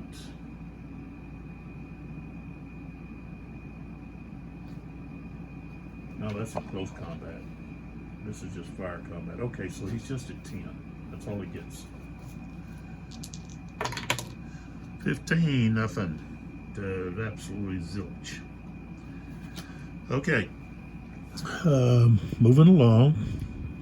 The 2nd Mississippi, that was the 4th Alabama, is firing right here. He's at 11. Oh, we got a 54. That's a good roll. That guy's got a. So it's at 11, right? 11, 54. He's going to be on the yellow. Yeah. Tough. It's on the tough. Oh, we rolled a 1 and a 4. All right, morale hit, retreat 2.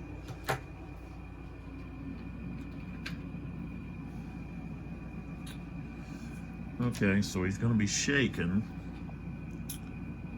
And he's got to retreat 2. Oops.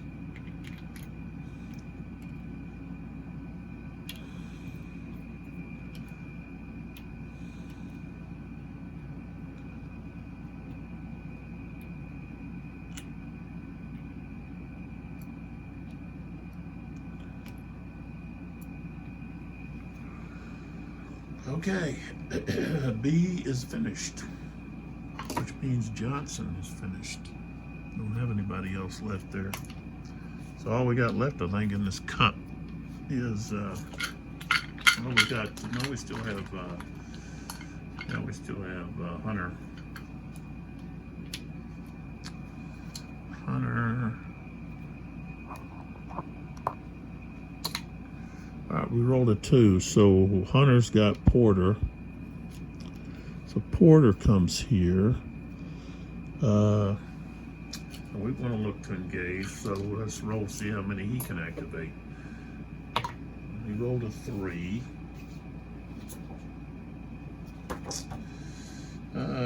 Rolled a 3. His rating is 4, so he can activate 3.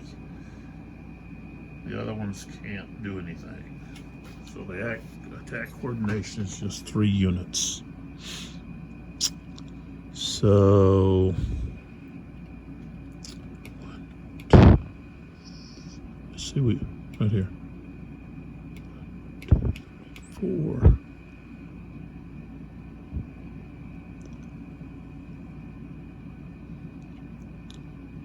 4, 5, 6. He'll go up. 1, 2, 3, 4, 5. He'll go to there. And then let's see. We'll just put this guy behind him like that. Wait a minute. Yeah. Okay.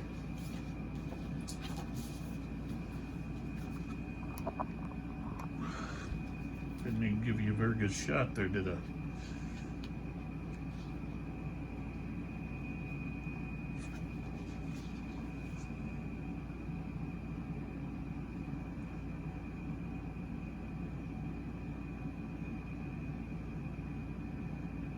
I got to remember that in this game, any unit in the woods does not receive support. Nor does it provide support.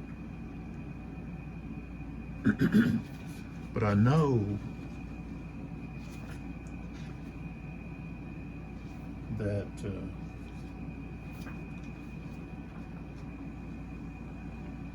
where's it talk about that? Oh, there it is.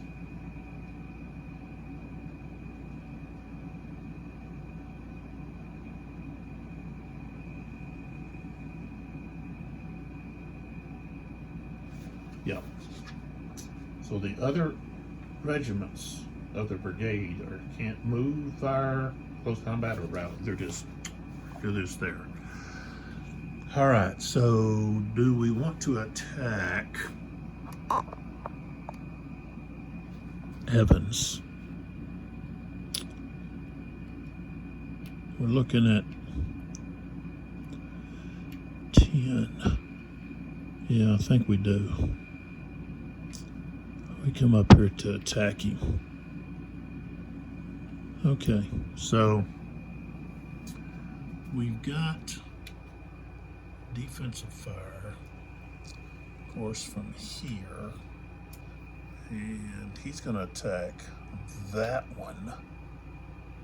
This guy's going to attack here, I think. Well, no, let's hit this guy. He's the big one. We're going to hit him. So we've got 10.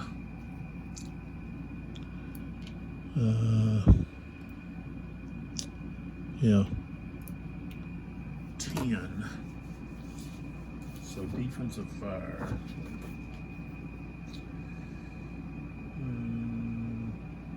Okay. So we just did 10. We roll a 16. Well, that's not very good.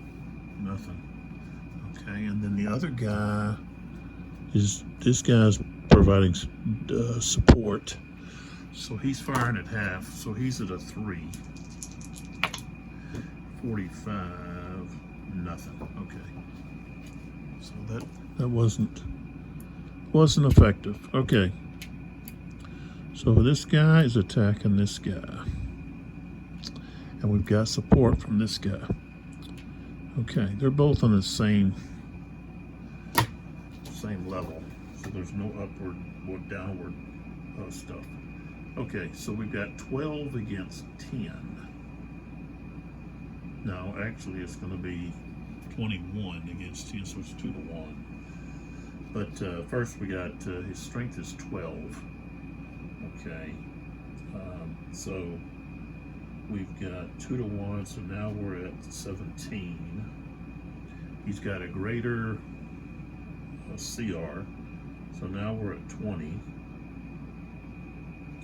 And no, they don't get the 50%. Okay, our smooth bore, that's going to be the defender, so that means it's going to go from 20 back to 17. Flanking attack, cavalry. Okay, so we're going to be at 17 to 19 where we're at. Oh, we rolled a 62. Ooh, that's going to be, that's not going to be good. They're going to be 4. I think they're going to be in the severe. Yep. Wow, they're going to be in the severe. Okay. 56. Oh, dang. Okay, a 5 is going to be D2. Okay. So both units in this hex are going to be flipped. Oh, that's both of them. 4th South Carolina and the 1st Louisiana are both flipped, for one thing. Okay, and then 6, we're going to have a break test.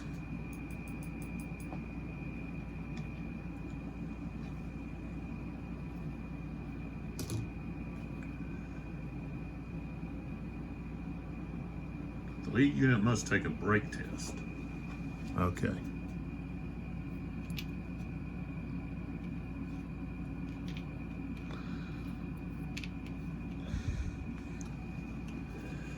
Okay, I think talking about lead unit, I think it's the largest unit. Make sure I got that right.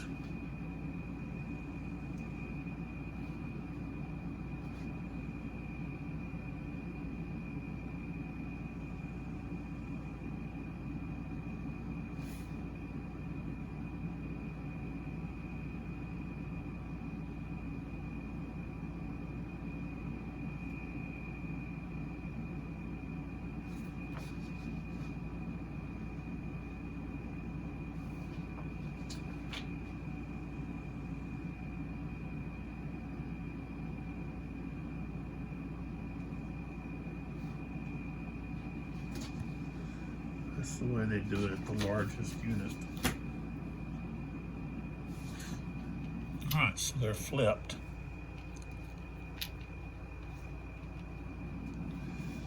Okay, so the break test. So let's see, where's it at? Okay, so the lead unit takes the break test. I got a 5. So he's going to be on broken track 3. Because I rolled a 5, his CR is a 1. Okay. So that was a 56. All's going to retreat 3. So where's he at? Okay, so he was right here. 1, 2, 3. Okay.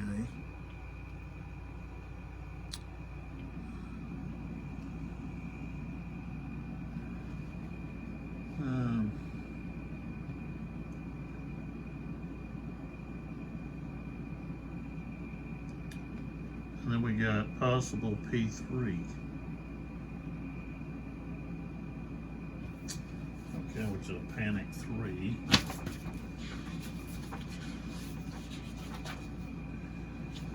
And let's see if I can 12.1, what's it at?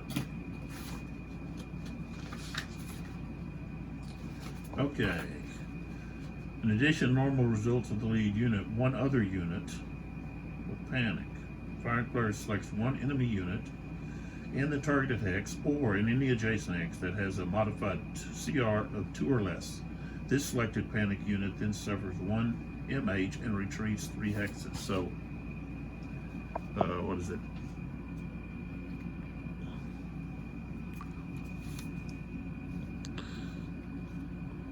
So he had to retreat, what? To start with, he had to retreat 3, now he had to retreat 3 more. So 3, and he goes 1, 2, 3. He's going right there. Okay, now, panic would be in that hex or near it. Okay. That has a modified CR of 2 or less. Okay, so there's not any 2 or less. There's these other units are higher than that. Okay, so we could actually advance more than 1 hex here. Let's see, I don't think there's any opportunity to fire with advance after combat here. Let's see, where's that?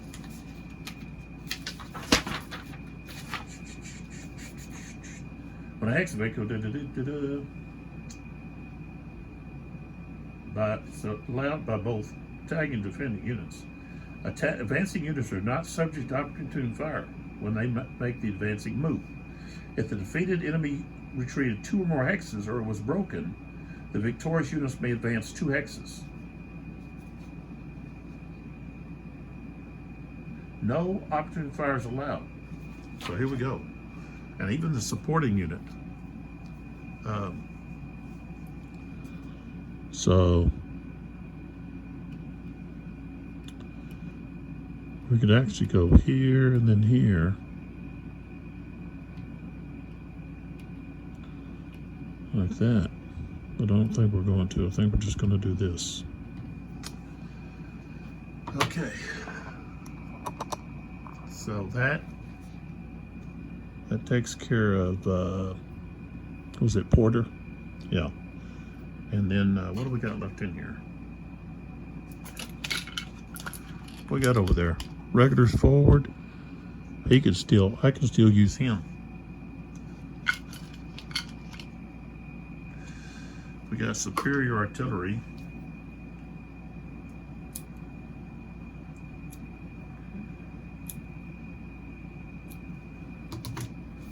How can you use that? Okay. You select any one hex containing unit artillery, and each of those units may immediately do one of the following: conduct an artillery step, remove a shaken, disrupted, or low ammo marker. Okay. So who wants to fire here?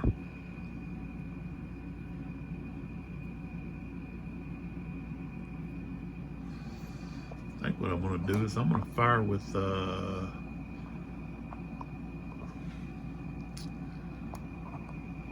I'm going to fire. I'm going to use this superior artillery right here. So we've got Carlisle is going to fire onto. Well, how come they can't be together? He's already got a 10. What I got this guy here? He's got to be like there. I can't be more than 10. So I can't have him like that. He's got to be like that. I guess he'd have to be like that.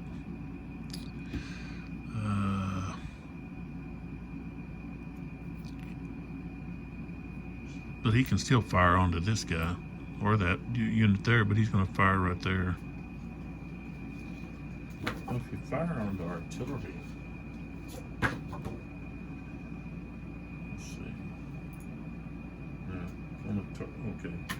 So we're going to fire right there, which is going to be 1, 2, 3, 4, 5, 6, 7.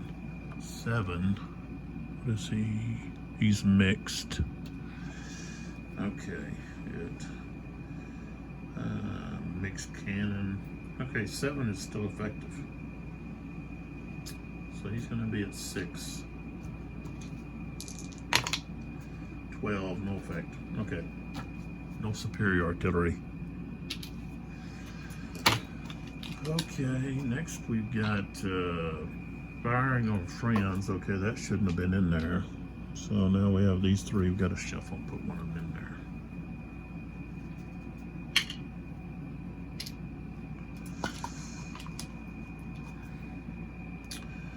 Rally. Okay, let's see. Rally. Remove all shaken disrupted marks from each unit in 1 hex. Conduct a rebuild attempt.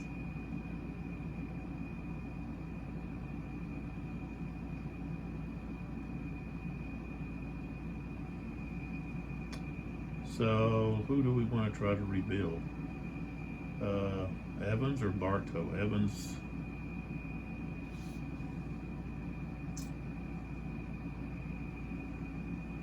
Okay, no increase to CR after the lull. Unit must be text from an enemy or in the available case. So we try to do the rebuild attempt. We've got this Evans unit. We can flip him back over. These are 3.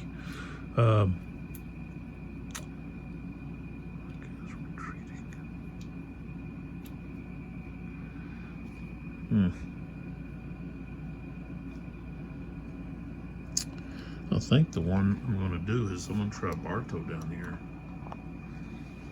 So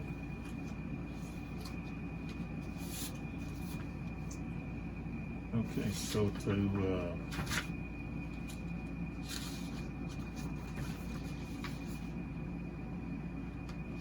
rebuild.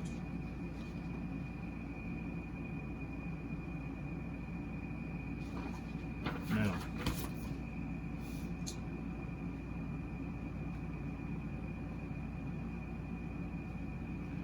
he doesn't have unit support, so let's see here. I think. All right, I'm going to remove up here. I've decided I'm going to remove the shaken marker from that unit. Okay, so that was my rally. And the last thing we have, they've got that regulars forward, and then I've got a firefight for the Confederacy. Confederacy. Okay, so the firefight.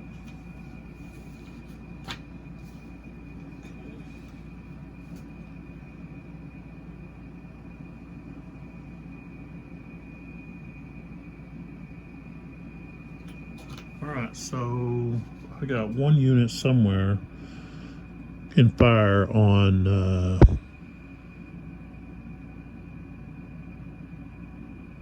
so I think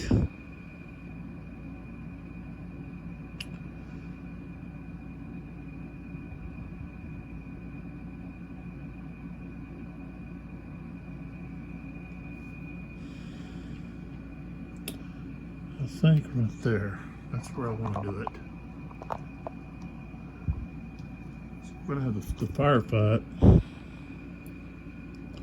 is right here.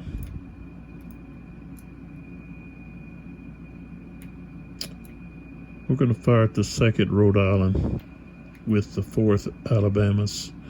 He's got a 10. 25.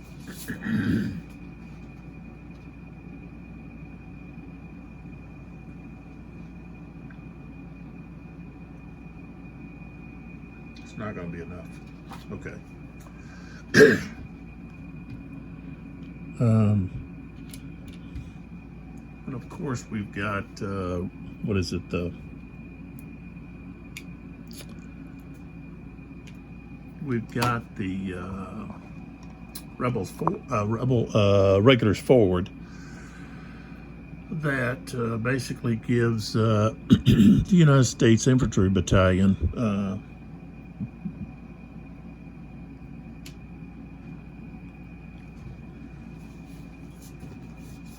a extra activation.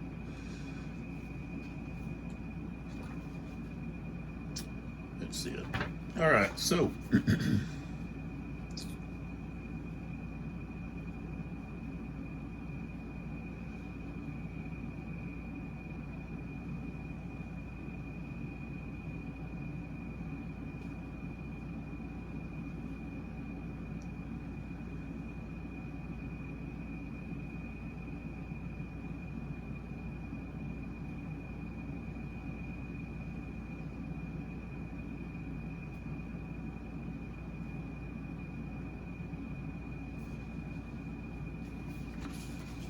see, it should be on here somewhere. Yep. Okay, regulars forward. So the United States Infantry Battalion under Porter is activated and is automatically placed under any order.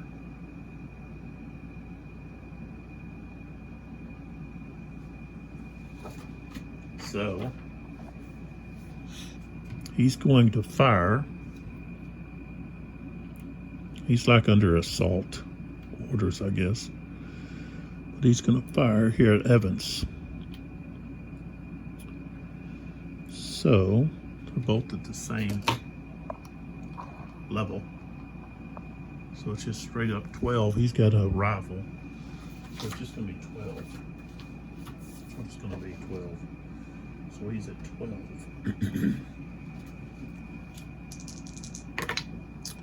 Oh, I got a 62 under 12. That's going to be pretty tough. He's at what, a 4? But let's see, he doesn't have any support. Let's see, maybe, let's see, I'm gonna look at this support. Find out, let's see, support. I just want support. That would be cohesion. Let's start here. Yeah, I apologize. So much going on here.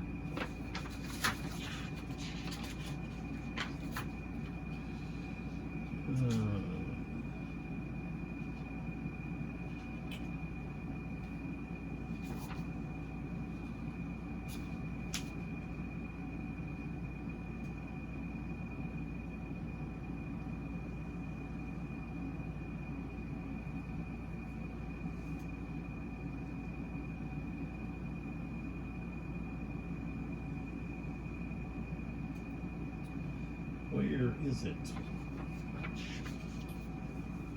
about the support.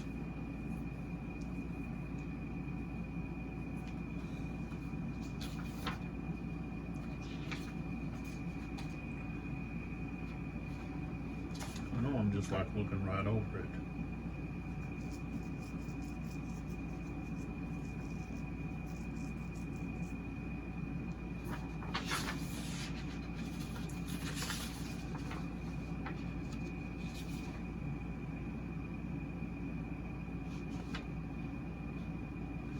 Where is that information about support?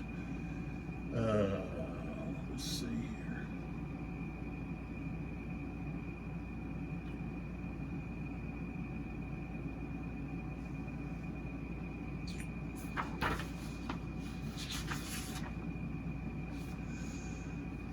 I know.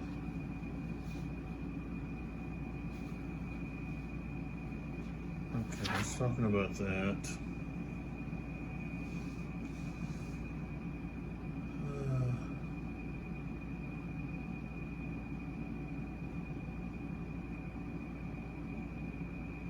Cohesion. Where does it talk about? Okay, cohesion rating 9.2. Let's go to there.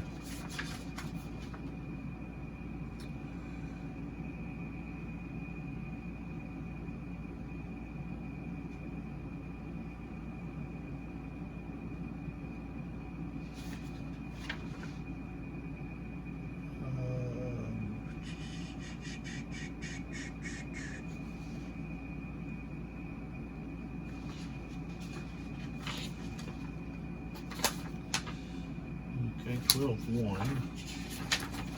And that's where I'll need to find it.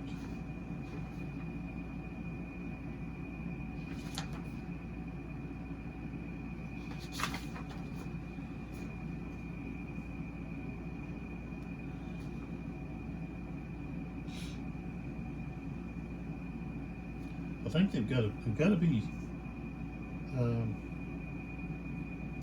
Well, I know our infantry unit provides support for 12.6. Maybe it's way over here. 12.6 was 12.6. So,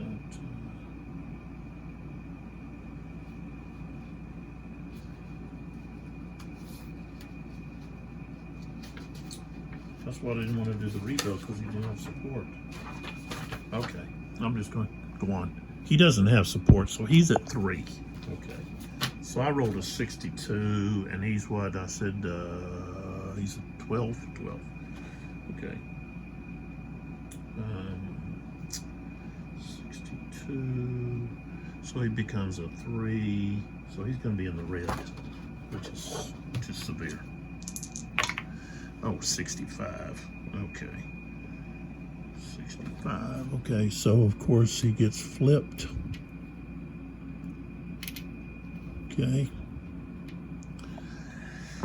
Okay, and then 65, we got a break test and retreat 3. Okay, so the break test, we roll. He's actually got a 2. So he's 2 over. He's broken 2. So he's going to the broken track 2. Okay. We didn't have any panic on that one. Would have retreated, but okay, but we can advance, so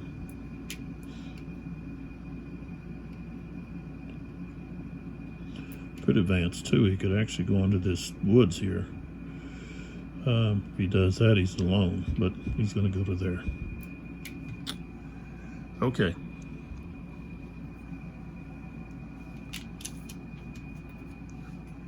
All right, so that takes care of that. Now what we've got to do is we've got to add up the victory points. So that's the end of the turn. So now we look at victory points. This is where we got to look. I got to look back at the rule book here. Okay. I don't think we really had any change of the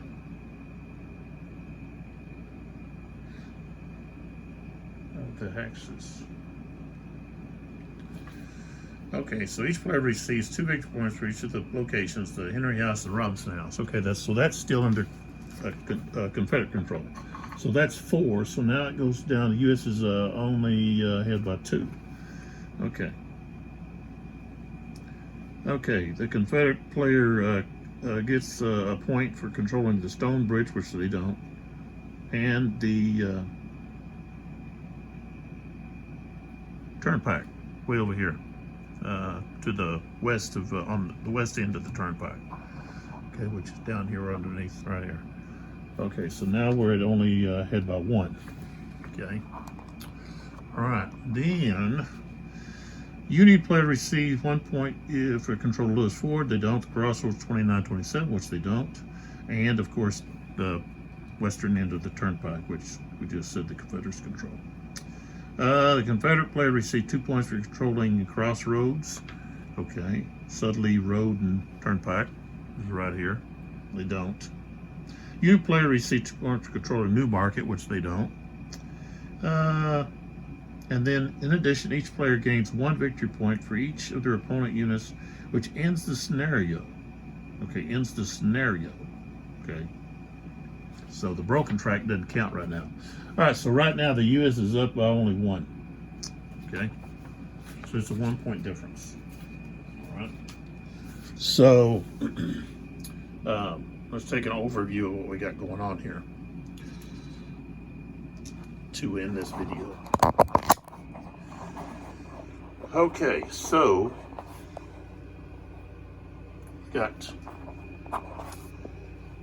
here we got.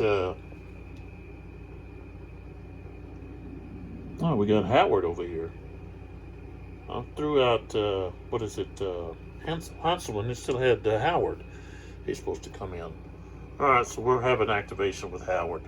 Okay, we got a roll of 4 though, but maybe he didn't. Maybe he didn't activate. I don't think it. I think I forgot.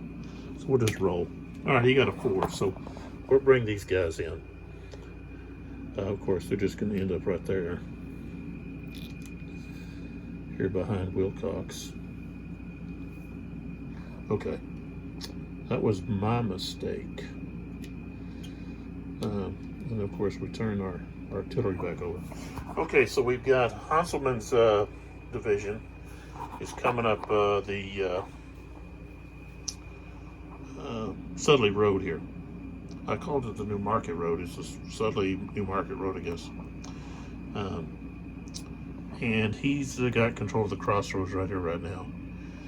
Burnside has moved in position to attack B.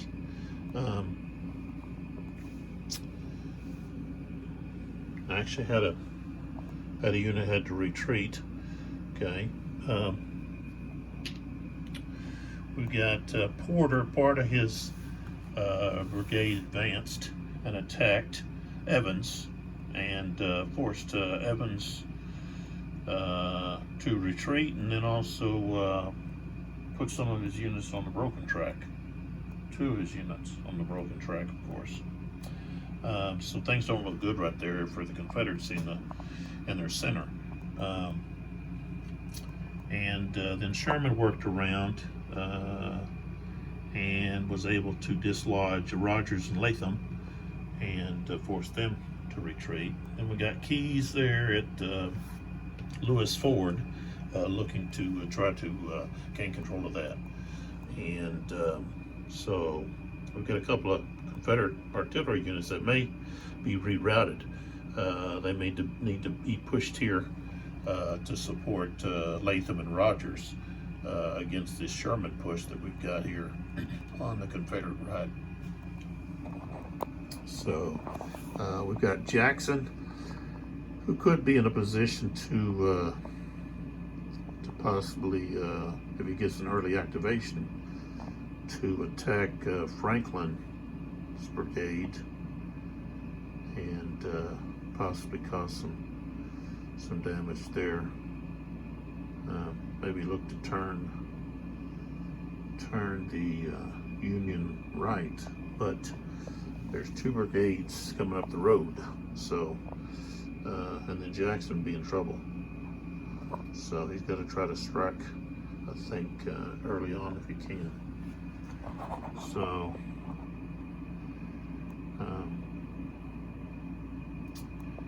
if that looks like what they need to do, because look here in the middle, we got a Hampton and then an artillery piece there that's going to be taken more than likely. And it looks like the right, Confederate right's falling apart. I don't have anybody coming in for about an hour, I think, for the Confederates. So that's where we're at. So this is an interesting game. It kind of leads you right to the historical battle. Right after the lull, kind of leads you into that, where you end up with the armies facing each other and about the general location there with the special rules and so forth. So it's kind of a fast-paced game. I'm kind of moving a little slow, but I'm new to it. Quickly hit our sponsors here. We got Crossman. Check them out at crossman.com, and then you have Mertu. You can look at their fine quality men's jewelry at mertu.com. I'll have some links there below. And we got Rebel Yell, S.C. Gwynn's New York bestseller. if you're into Civil War, I suggest you read this book. It's very good at getting into the man himself, but also does a good job depicting his campaigns and so forth. So it's like I said, that's my favorite book.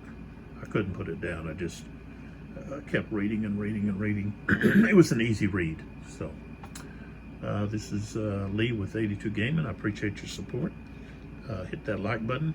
If you're not subscribing, I suggest you subscribe, because that way you're getting my videos as I do them and get them posted. So again, this is the third video. Yeah. So